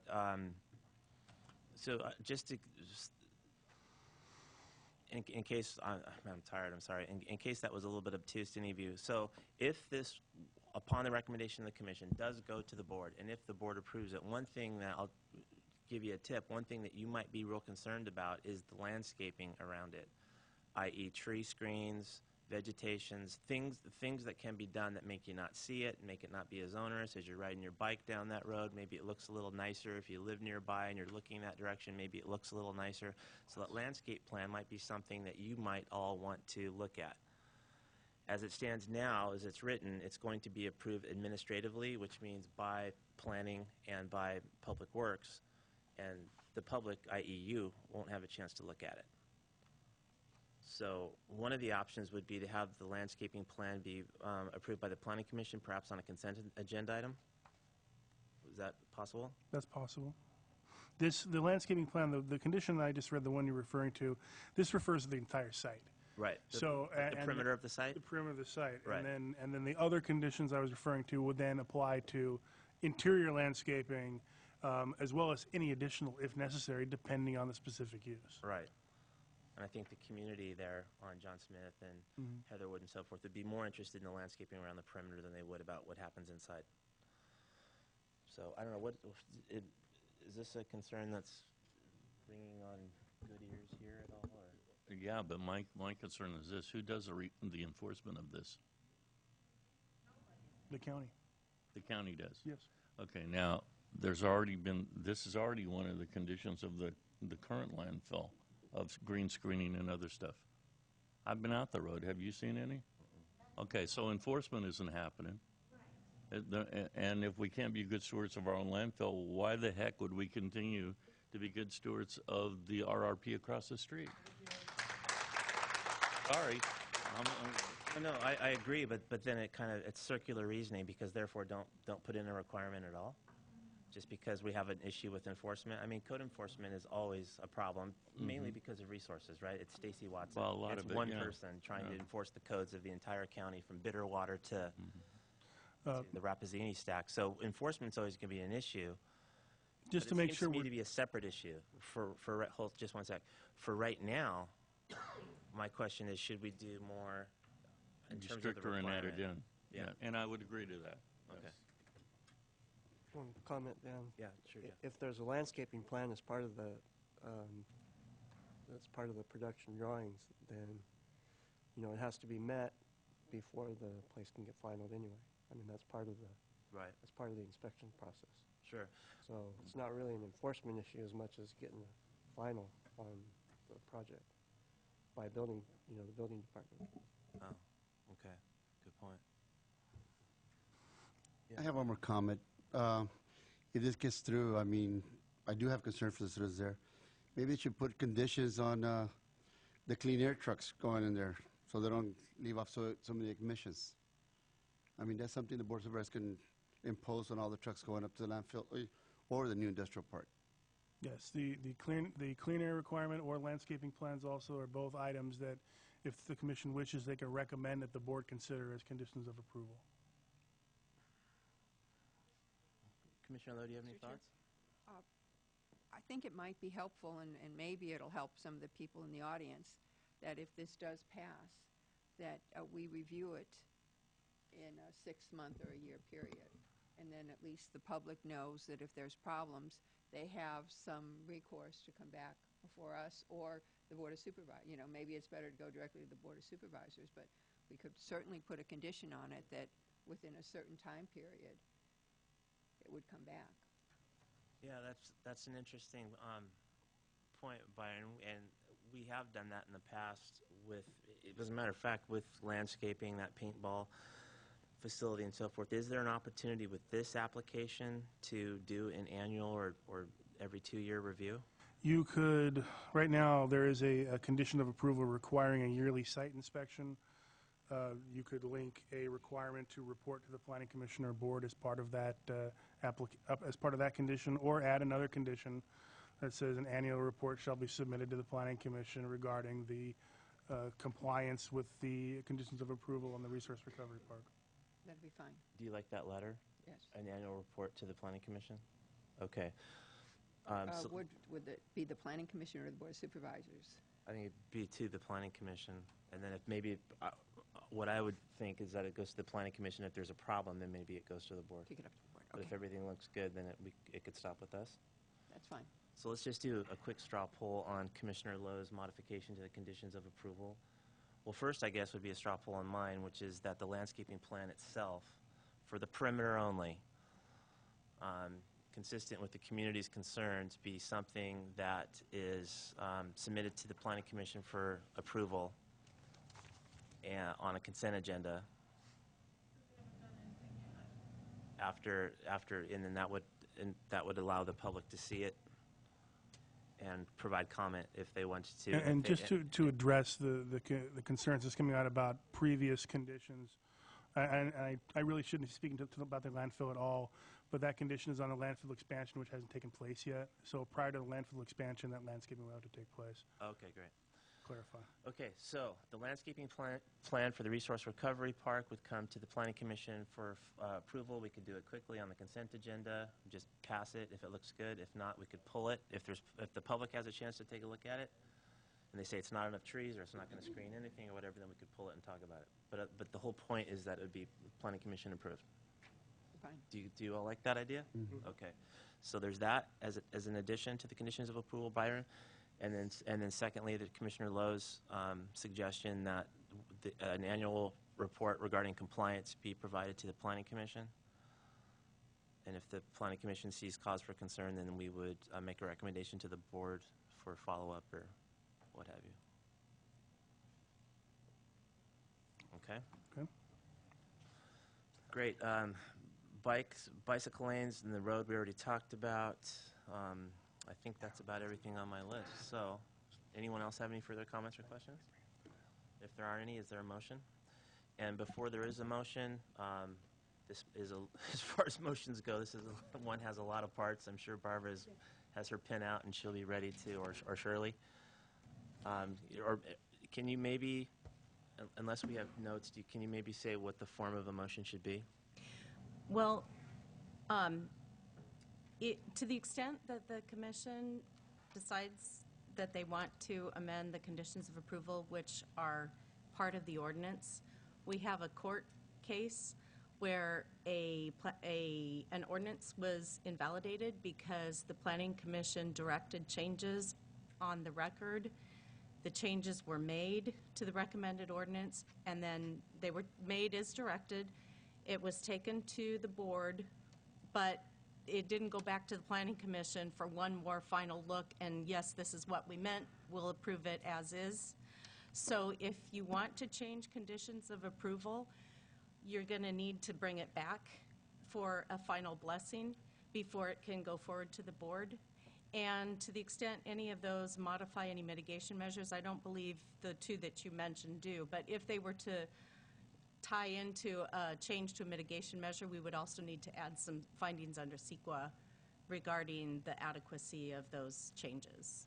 Would this distinguish the current situation from the case that you referenced in that we would recommend to the board that they make the changes, and then if they don't, they don't? No, because that was the way that previous ordinance, I mean, anytime you're making a recommendation on an ordinance, you're recommending to the board that the board adopt the ordinance. And it was a zoning ordinance also. And the board adopted it as recommended by the Planning Commission. It's just that after the Planning Commission directed changes and the changes were made, that ordinance was not brought back one more time. That revised ordinance was not brought back one more time for the Planning Commission to bless. Right, but I guess what I'm focusing in on is your language directing that the changes be made. We're not directing that changes be made. We're recommending that the board consider our thoughts on those two items. I know, Mr. Chair, I know, could we but it's possibly have like a adjournment or just maybe a 5-10 minute break to see whether it's possible to maybe write it specifically right now or whether it's going to not be possible? So if we could Sure. just have maybe a 5-minute discussion with staff. Sure. That'd be appreciated. I'll make a motion for a 5-minute adjournment to allow county council to confer. Is there a second? Second. All right.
How's work? How's biz?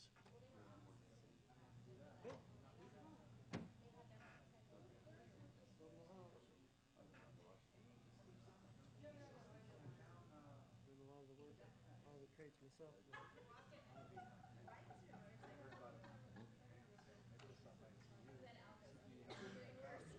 Cool. Well, up there, it's probably much more expensive.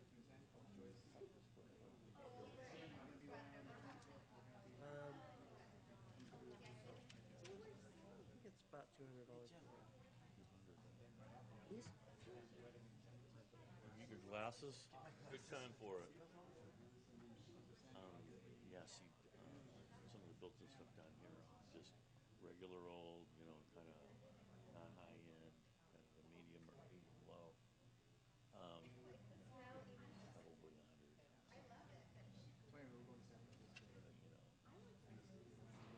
It Well, might be less, but I think we're paying.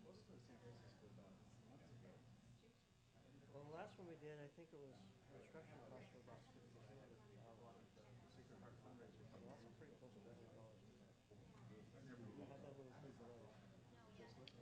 I've got a guy that wants to build two similar pieces. One thing led to another, and I surprised her. M1? Yeah, that's cool. Money flow. Okay. I'll I have to card. I don't have a with me.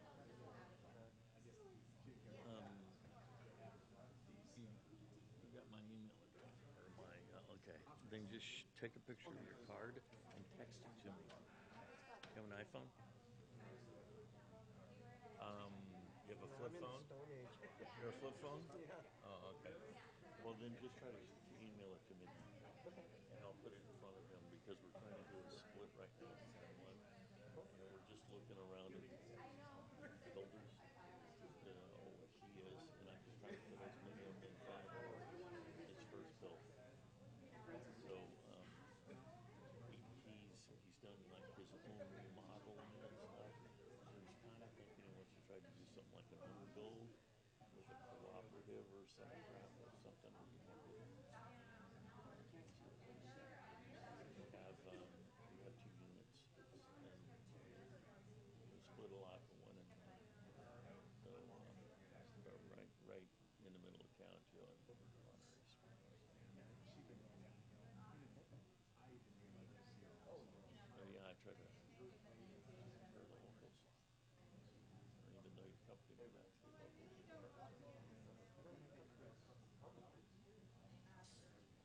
Is it your own company, or I thought you were working for someone else? You? Oh, okay. Okay, well, even better than. But he's an Autobahn, an old man but he lives like up in Woodland, Forest off the grid. He's down in, still owns some land out on Mission Bay area. They kind of but when he started with me 3-4 years ago, he just wanted to buy a house and I only have rentals. We kind of like got him out of his bubble. Now this is way out of it. The thing is Patrick's San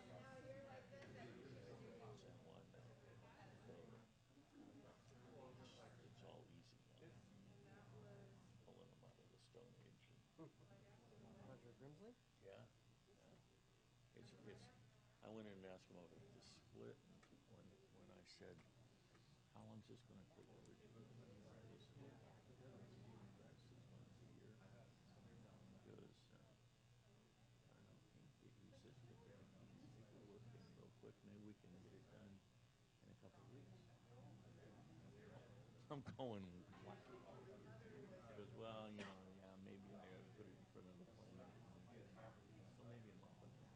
Oh, it's completely different now. I used to work for Roger. Yeah. He's still a workaholic. We used to do a lot of stuff with him and Paul.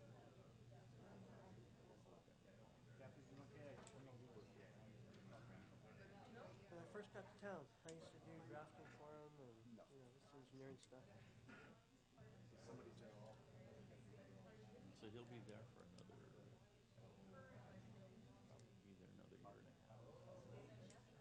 And that's what Tony said. He's done easy. She said that before. Yeah, but Roger's kind of, I'd ask Roger now, and Roger would say, okay, yeah, I'm getting old now. How's this help? You doing good? Oh, yeah? He's better off than I am. Or at least he looks like it. He said he's still up at the crack of dawn all night. So. Yeah.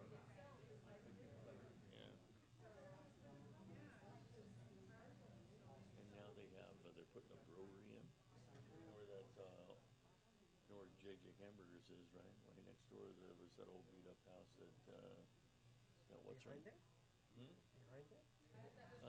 JJ was here, and then there was one right on Alameda, and Pierce Street was right here. It's more like a dirt road, but it is a dirt road. And Beatty McGovern used to live in that house, and they tried to say it was in the historic district, blah, blah, blah, blah. They now demolished it. Setting up a brewery an Italian restaurant.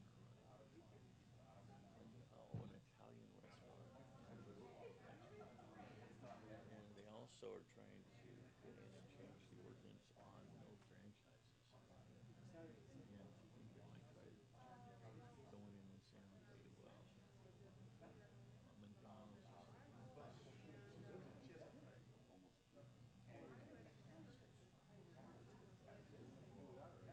so they're getting so much flexible.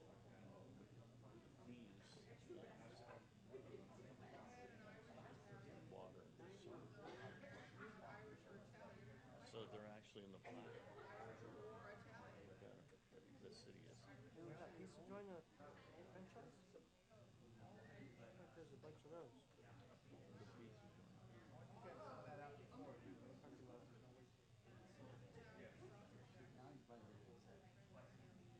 Can't remember what it's called. Pizza.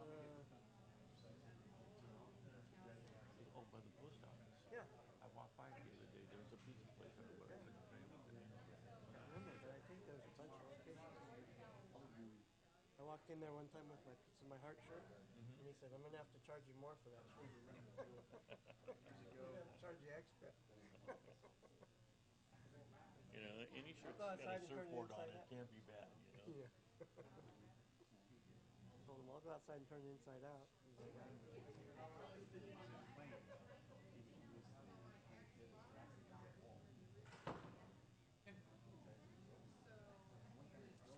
Peggy, I haven't seen her in ages.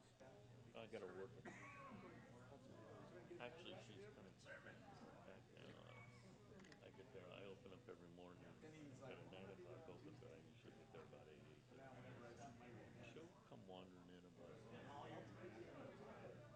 And then, you know, we probably work morning and evening. Or, yeah, mixed up. Stone and the other work. Are you seeing stuff move?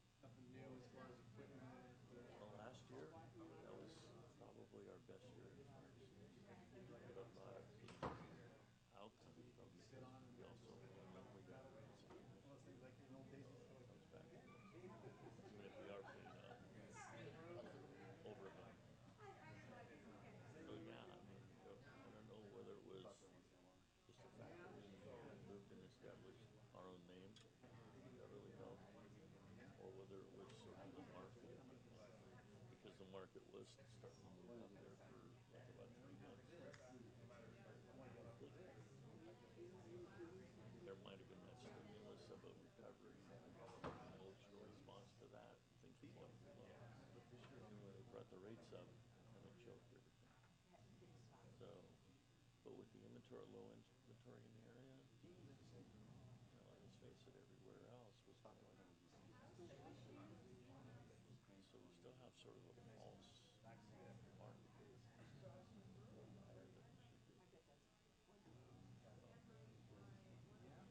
But with all the new stuff that could be coming on board with the work homes, the Santana Ranch increase, probably that's going to like the builders part of the years.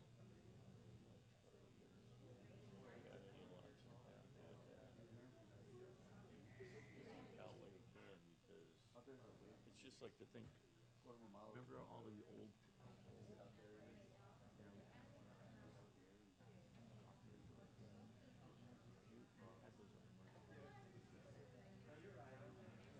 But that's because they'd rather have a new house or just old piece of property. I think A lot of people them like have new been houses. remodeled now. Yeah, I think people just like new houses, you know? Well, there's a whole group Nobody's that trapped. do, but now, you know, it's like,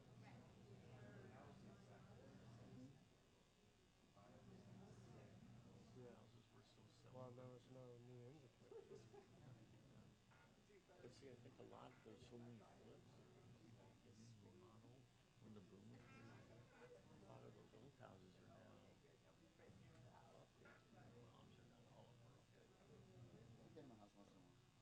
But I'm wondering what it's going to be like when the new inventory starts kicking in again. And if those It'll downtown probably be houses, hard to move them again, I would think. I mean, it depends how the new ones are priced, but they might be greedy on them. Unless they're doing the and old ones are going to sit. well, and back in the day when Cotton Pro did come in, you essentially had to come down same and resell. So once they had an established price, then we had to come down a certain amount and compete. And it was as they moved, their greed level moved up. Every house they wanted to sell a little more and a little more. Then we kind of lifted it up to. Yeah, those houses are pretty nice. Yeah, so you're having to come look at something and you walk in and you say, hey, what are we doing? Gotta keep the look off your face, you know? Amazing some of the stuff we do. Yeah. That was a long 5 minutes.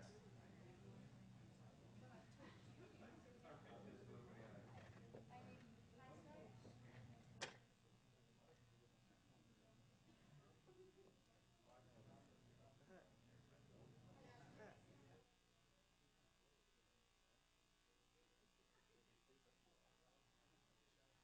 The longer you talk, the more money you make.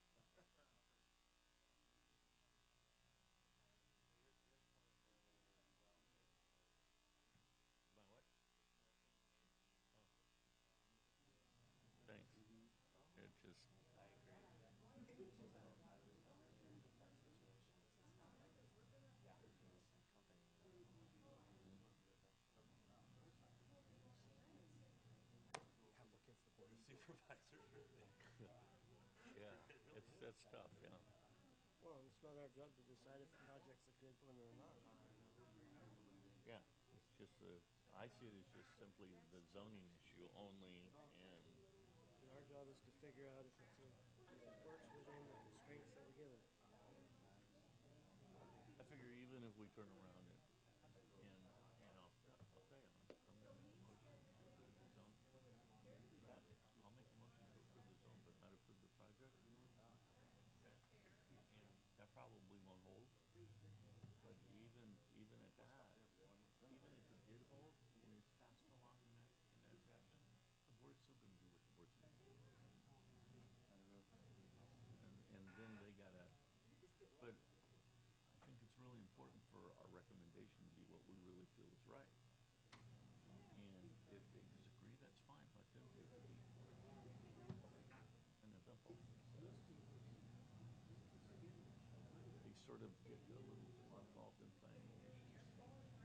This time, General plan is a good example. yeah.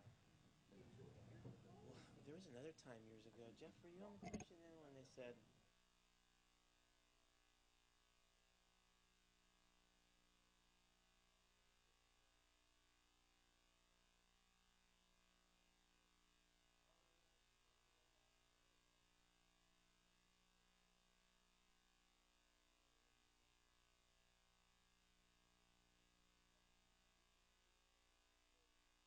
update had even started? That was another example of them kind of saying, this is what we want to see happen with planning. I don't think that was here yet. Was it? I don't remember that. And then it just went dormant. I don't know. On the new general plan, there's It's sort of been commercial zones. Yeah, it's sort of been moved to the point. But see, the city, they're actually split, and the city planning commission is to our. If we make a decision, they didn't get that involved with it. It's really political on this stupid little place, this commission here. Oh, much more political than it is in the city. They can make or break or lose votes based on planning issues. It should be coming out of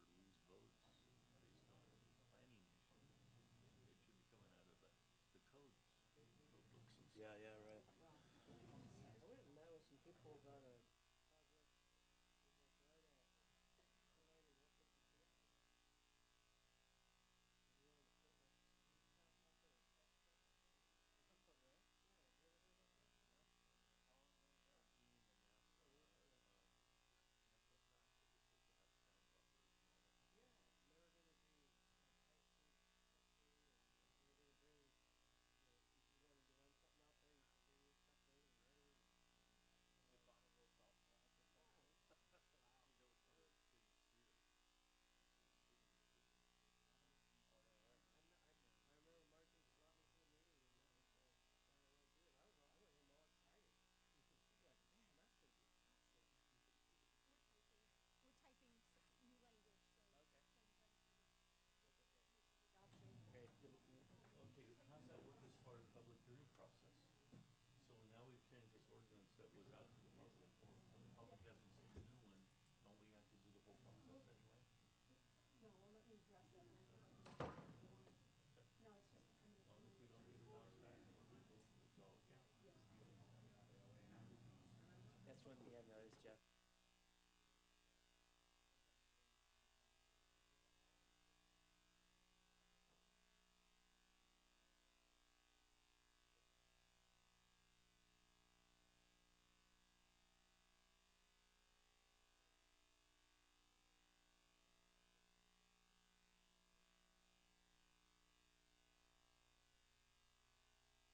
XYZ. And he was like, I don't know. And then depending on whose district it is, like if it's yours, then they may talk to you and Margie about it. Or if it's Anthony and I, Anthony and I have heard the craziest stuff.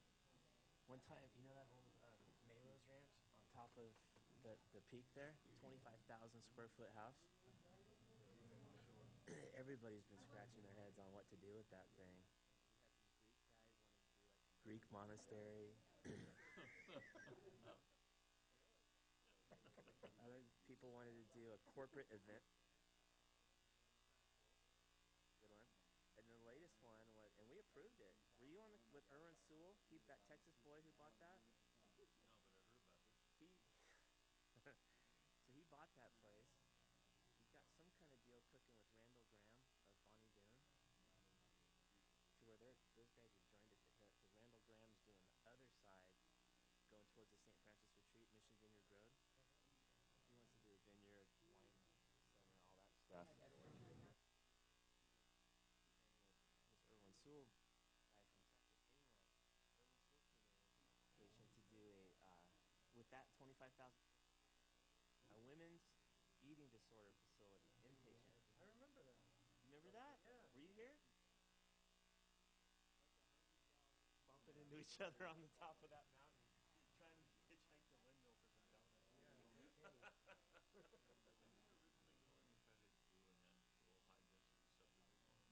Yeah, no kidding. Didn't you originally go in and try to do an actual high-density subdivision on it? Yeah, they did. And Wasn't that like the original concept? And the city? That guy. Yeah, I didn't. Wasn't that the place? And they were really out of touch. He put it so for. We could get. Remember we were talking about 5 or something. Yeah, you hear about all kinds of crazy concepts. I've forgotten that. Mike, how much longer you think? For this adjournment? Yes. As long as it takes, I just gotta type something, so as long as it takes these changes to the resolution. Code, but I A few more minutes. I know they came in before us a couple times, doing projects, and they mixed them all. He wanted to do that. It was like a flea market and Mexican rodeo. He wanted to do it every weekend. And my thing was, if he wanted to do it 2 or 3 times, okay, temporary use permit, shouldn't, a little bit of a pain for the neighbors maybe, but it's only a couple times a year, not a big deal. Every weekend.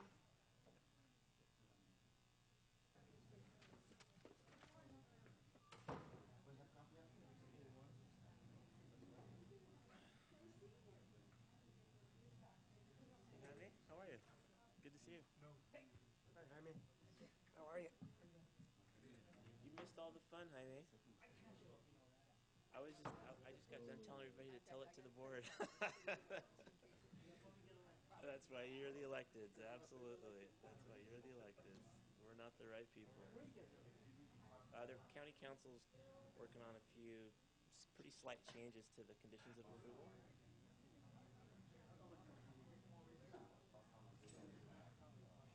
We have to have the general plan update. That should just take a few minutes, I think. What about the equestrian center? Thank you for reminding me. What happened to that guy? I don't know. Gilroy Acres or whatever, Wendell Chambers? Wendell, Gilroy. he's got cancer. Oh, is that why it slowed? Well, that's why it's like slowed everything down. But did you see what he did out there lately? Been by there lately? Oh, he moved a shitload of stuff again. No permits. All over again. Yeah, I go in to Gilroy that way a lot. I do too, but I notice he does stuff out there, but. Oh, yeah. You talk about some grandiose plans, though. Jim Lever was his planner, right? Did you see the plans he had for the event center with the piano martini bar? And Well, I didn't see that part, but I remember it was. Oh boy, it was going to be something else. Yeah. The money he was talking about blows me away. I said, those people are just like puking money out of it. Yeah, that's when that Nancy Martin was bouncing around here. She was pushing that one hard. No kidding. Yeah. She fired. I know. Remember how she used to talk at the podium? Hello, I'm Nancy Martin, and I shouldn't say that too loud. It's probably on tape. Yep. We're tired. We haven't met each other. I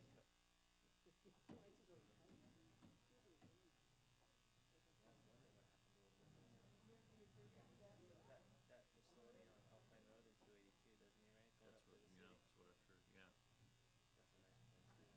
Going That's up to what, the city. that's what I've heard, yeah. That's a nice place, too. It's not quite big enough and it's not out. Yeah. But he's limited, so here he just expands. The one thing that kind of was disappointing to me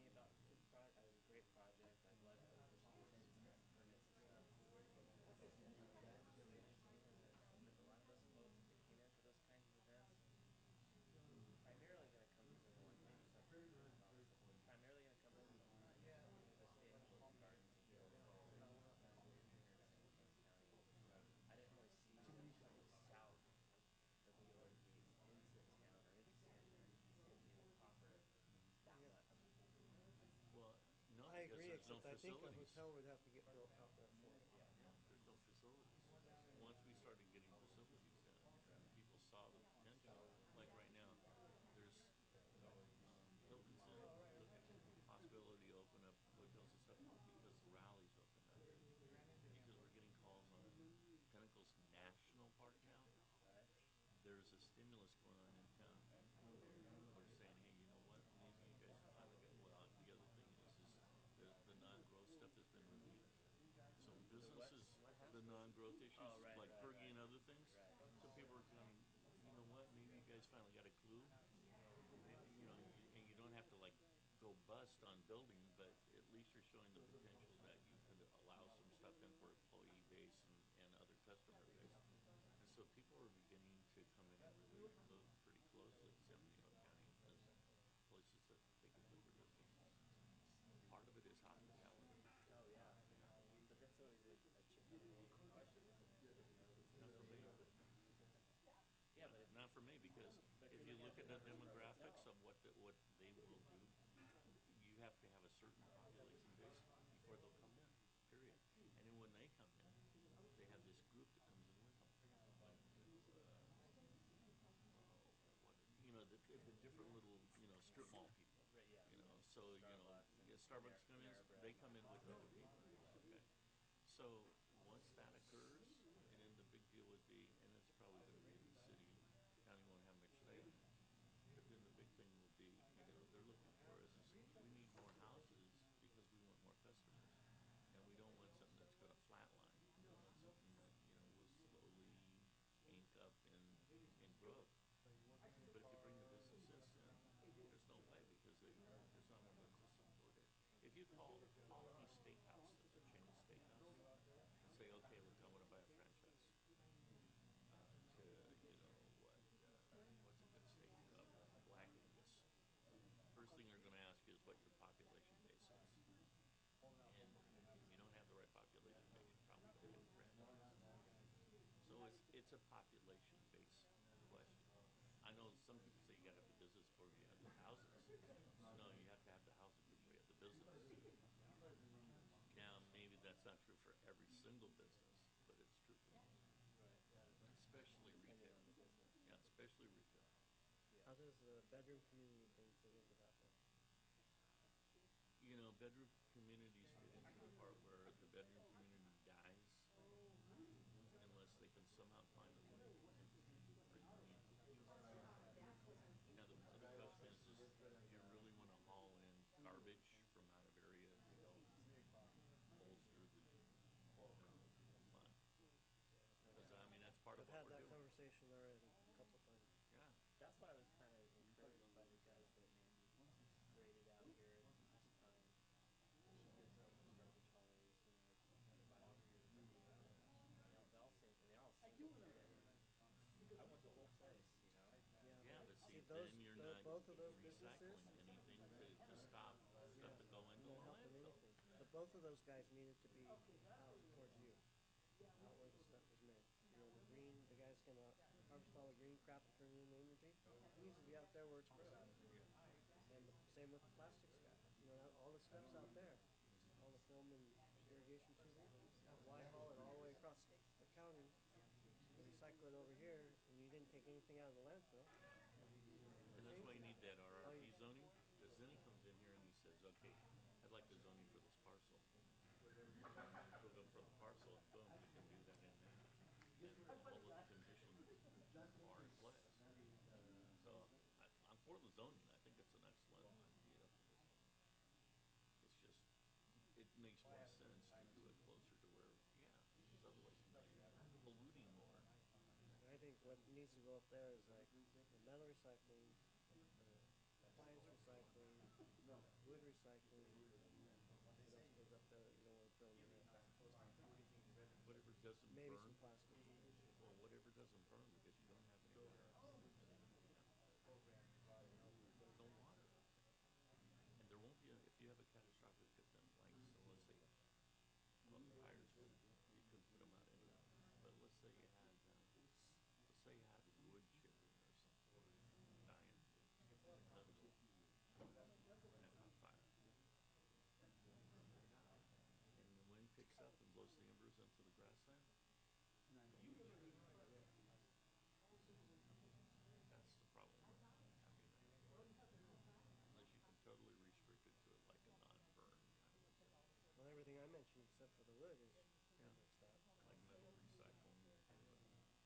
At least those uses would be more consistent with. I mean, that's, in my opinion, you try to get the stuff out of the landfill and Well, yeah. extend the life of the landfill. Yeah. But part of that, extending the life would be all the garbage in the whole state of California into our landfill. Look at the amount of paper you should be able to draw out. Yep. Okay, and then, I mean, metals and things like that too. No, I mean, it would be really hard to control that as far as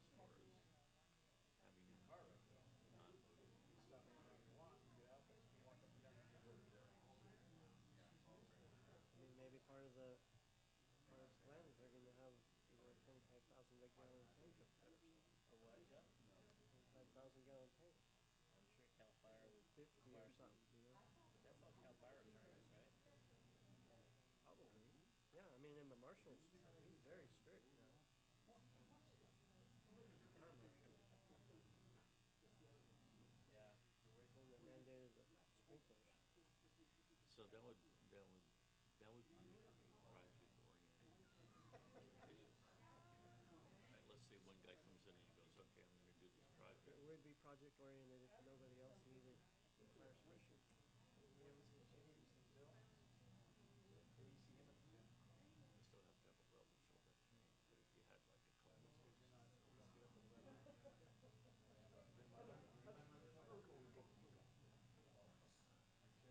Are we writing the whole thing? Like two simple conditions.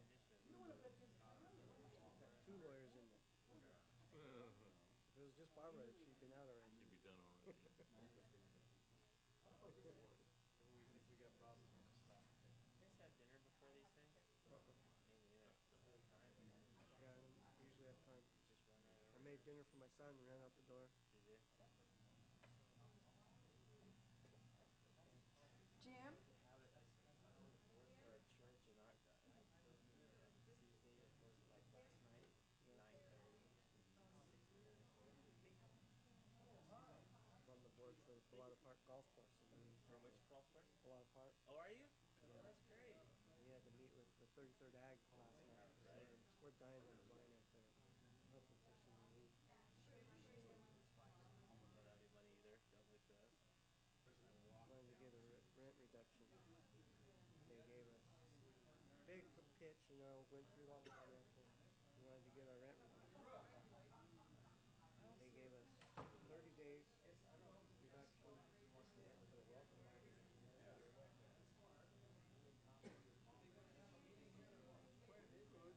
You know, I do teach, and I guess they, and I honestly think she said something about what, Oh, I guess Mary told me. We went over there, was talking. I noticed that a couple minutes ago. amazing. Did you see it?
It's the copying that takes a long time.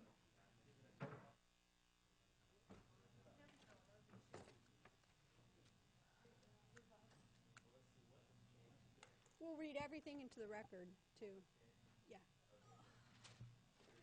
Yes. Okay, let's reconvene here. The Planning Commission's back in session. Yeah. Lisa, can you see, is anyone in the lobby? Thank you.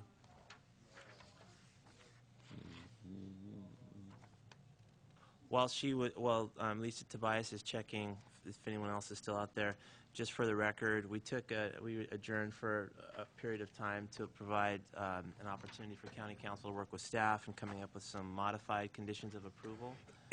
And is now the time you'd like to read those into the record, Barbara? Yes. Okay, thank you. Let me go through all the changes that we made. We prepared a revised resolution 2014-01. The changes to it are on page 17. The word mitigation measures is stricken above condition of approval 31. You have a red line version before you, and there was also versions of all the documents that we provided with the Planning Commissioner in the back of the room, but I'm going to read them all into the record. So the word mitigation measures is struck there because it's redundant and we didn't want any confusion. On the last page, number 28, there's a new condition of approval 32, exterior landscaping plan. The landscaping plan referenced in condition number 11 shall be reviewed and approved by the Planning Commission prior to the approval of any use authorized under the Resource Recovery Park Zone. Condition of approval 33 has been added. Annual report regarding compliance with conditions of approval. An annual report shall be made to the Planning Commission regarding compliance with conditions of approval. Exhibit B to the proposed ordinance was changed by the addition of 32 and 33, the same two additions to the conditions of approval. Condition number 32, exterior landscaping plan. The landscaping plan referenced in condition number 11 shall be reviewed and approved by the Planning Commission prior to the approval of any use authorized under the Resource Recovery Park Zone. Condition number approval 33, annual report regarding compliance with conditions of approval. An annual report shall be made to the Planning Commission regarding compliance with conditions of approval. We also passed out a motion for the Planning Commission to adopt, should it so choose, adopt Planning Commission Resolution 2014-01 as modified by the addition of conditions of approval number 32 and 33 in Resolution 2014-01 and in the modified Exhibit B to the proposed ordinance. I want to just let the Planning Commission know that we've attempted to make all the changes that we think that the Planning Commission may wish, and that's for the Planning Commission's review and potential approval. After this is all done tonight, if we determine that it needs to come back to the Planning Commission, if we, missed anything that we think needs to actually be incorporated into this resolution, we'd re-agendize it for next meeting, but I hope that won't be necessary. And I do note that the planning, there was a question raised about whether these conditions of approval can be added since the public hearing has been closed. That's one of the issues that we're going to look at tomorrow. I don't think so because the whole matter is still before the Planning Commission. We're adding conditions of approval that are more protective. We're not substantially modifying the project in any way, but that's one of the issues that we'll research tomorrow. Thank you for that, Barbara. Okay. Any questions for County Council or staff? Any other comments in general? Okay. If there aren't any, is there a proposed motion?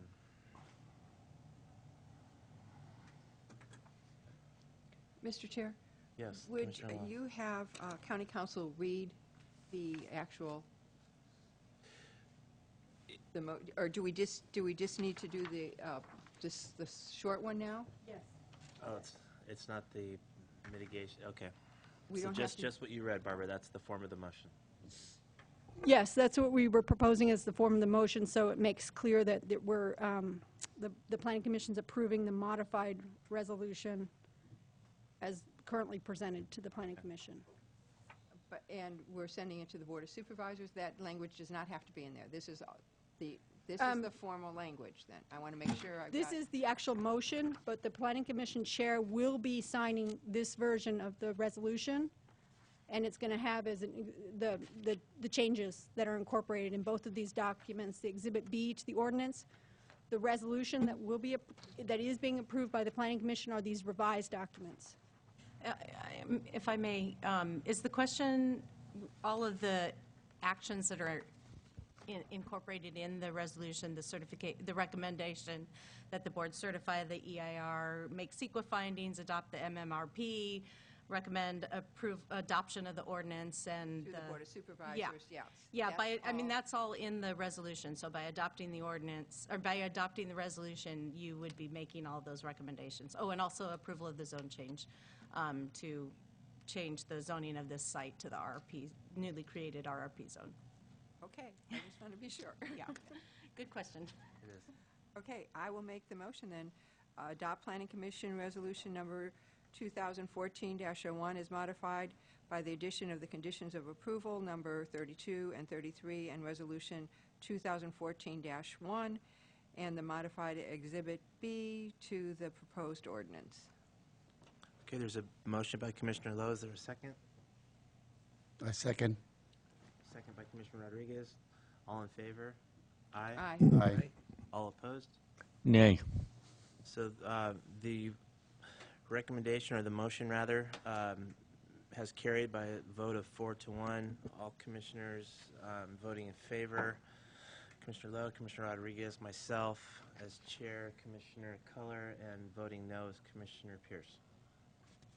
Does that comply with our new rule of order? Okay. Yes. Good. Okay. Okay. I just wanted to make sure that all the planning commissioners knew that there's a new Senate bill that went into effect in January 1st, and that requires the reporting out, the oral report of any motions, and that's why we were detailed in that oral report also to let the public know. So if we're unanimous in something, we just say, I will just say the vote carried unanimously, but if it's anything other than unanimous, then we have to say who was yes and who was no to be compliant. Okay, next agenda item is general plan update. Byron, is that you? Yes, thank you. As we stated at the last meeting, the county has hired EMC Planning Group to pick up the general plan and complete the job. All the records have been transferred from one consultant to another. They're familiarizing themselves with the documents that have been prepared. The next step is going to be scheduling this Planning Commission joint meeting with the board, where we can make sure the Planning Commission and the board is on the same page, and that the consultant understands what is expected of them from both bodies, and that both bodies understand what their roles are in the process. So at this time, do you have any thoughts about scheduling? We'd like to do this in February, not at your, not at a normal Planning Commission time. I have not spoken to the board yet about when they would wish to have this meeting. It just happens to line up that I'm talking to you first. I'll be discussing it with them on Tuesday. So if there's anything you'd like me to pass along to the board as far as preferences to when the joint meeting would be appropriate. Mr. Chair? Yes, Commissioner Pierce. Because of accessibility, I would just prefer that it be an evening rather than 9 o'clock in the morning, so we can have a greater attendance by the public if they so choose. Okay. So what are you looking for, Byron? Just times that are good?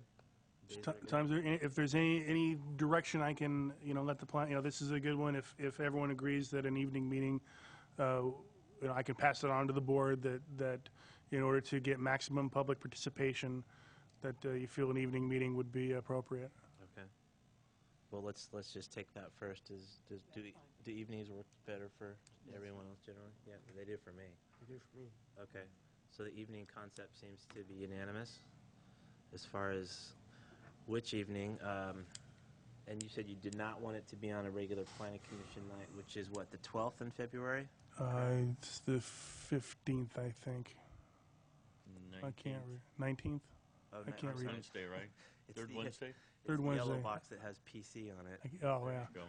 Duh. I could be reading my binder, you're right. Okay, so you don't want to do it that night? No, we're going to have a full obviously. agenda that night. Do you have any preference whether it's before or after our February Planning Commission, Byron? Doesn't matter? It does not matter. It does not matter. We're trying, and we're shooting for February. I can't guarantee it, but I mean, that's, I'm just looking for any kind of guidance to then help with, get the board on the same page. I won't be able to attend 14th through the 21st. Okay. I'll be abroad. Okay. How about the 12th, the Wednesday before? I won't be able to attend that one. Jeff can't do that.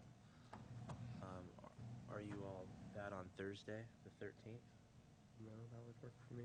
That work for you, Ray? That's okay with me. Thursday evening, the 13th, Pat? Thursday's fine.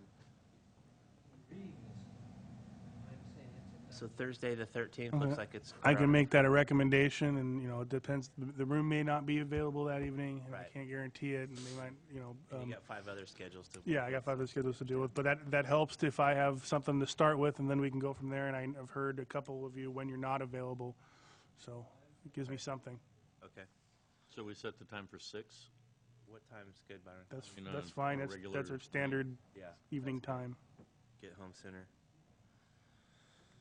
Okay, so that's it for the general plan update then, correct? Yeah, right now it's a little slow because the new consultant needs to familiarize themselves with the documents. Okay. Okay, great. Unless there's anything else, we can entertain a motion to adjourn. So move. Second. Motion by Commissioner Culler, second by Commissioner Pierce. Thank you, everyone.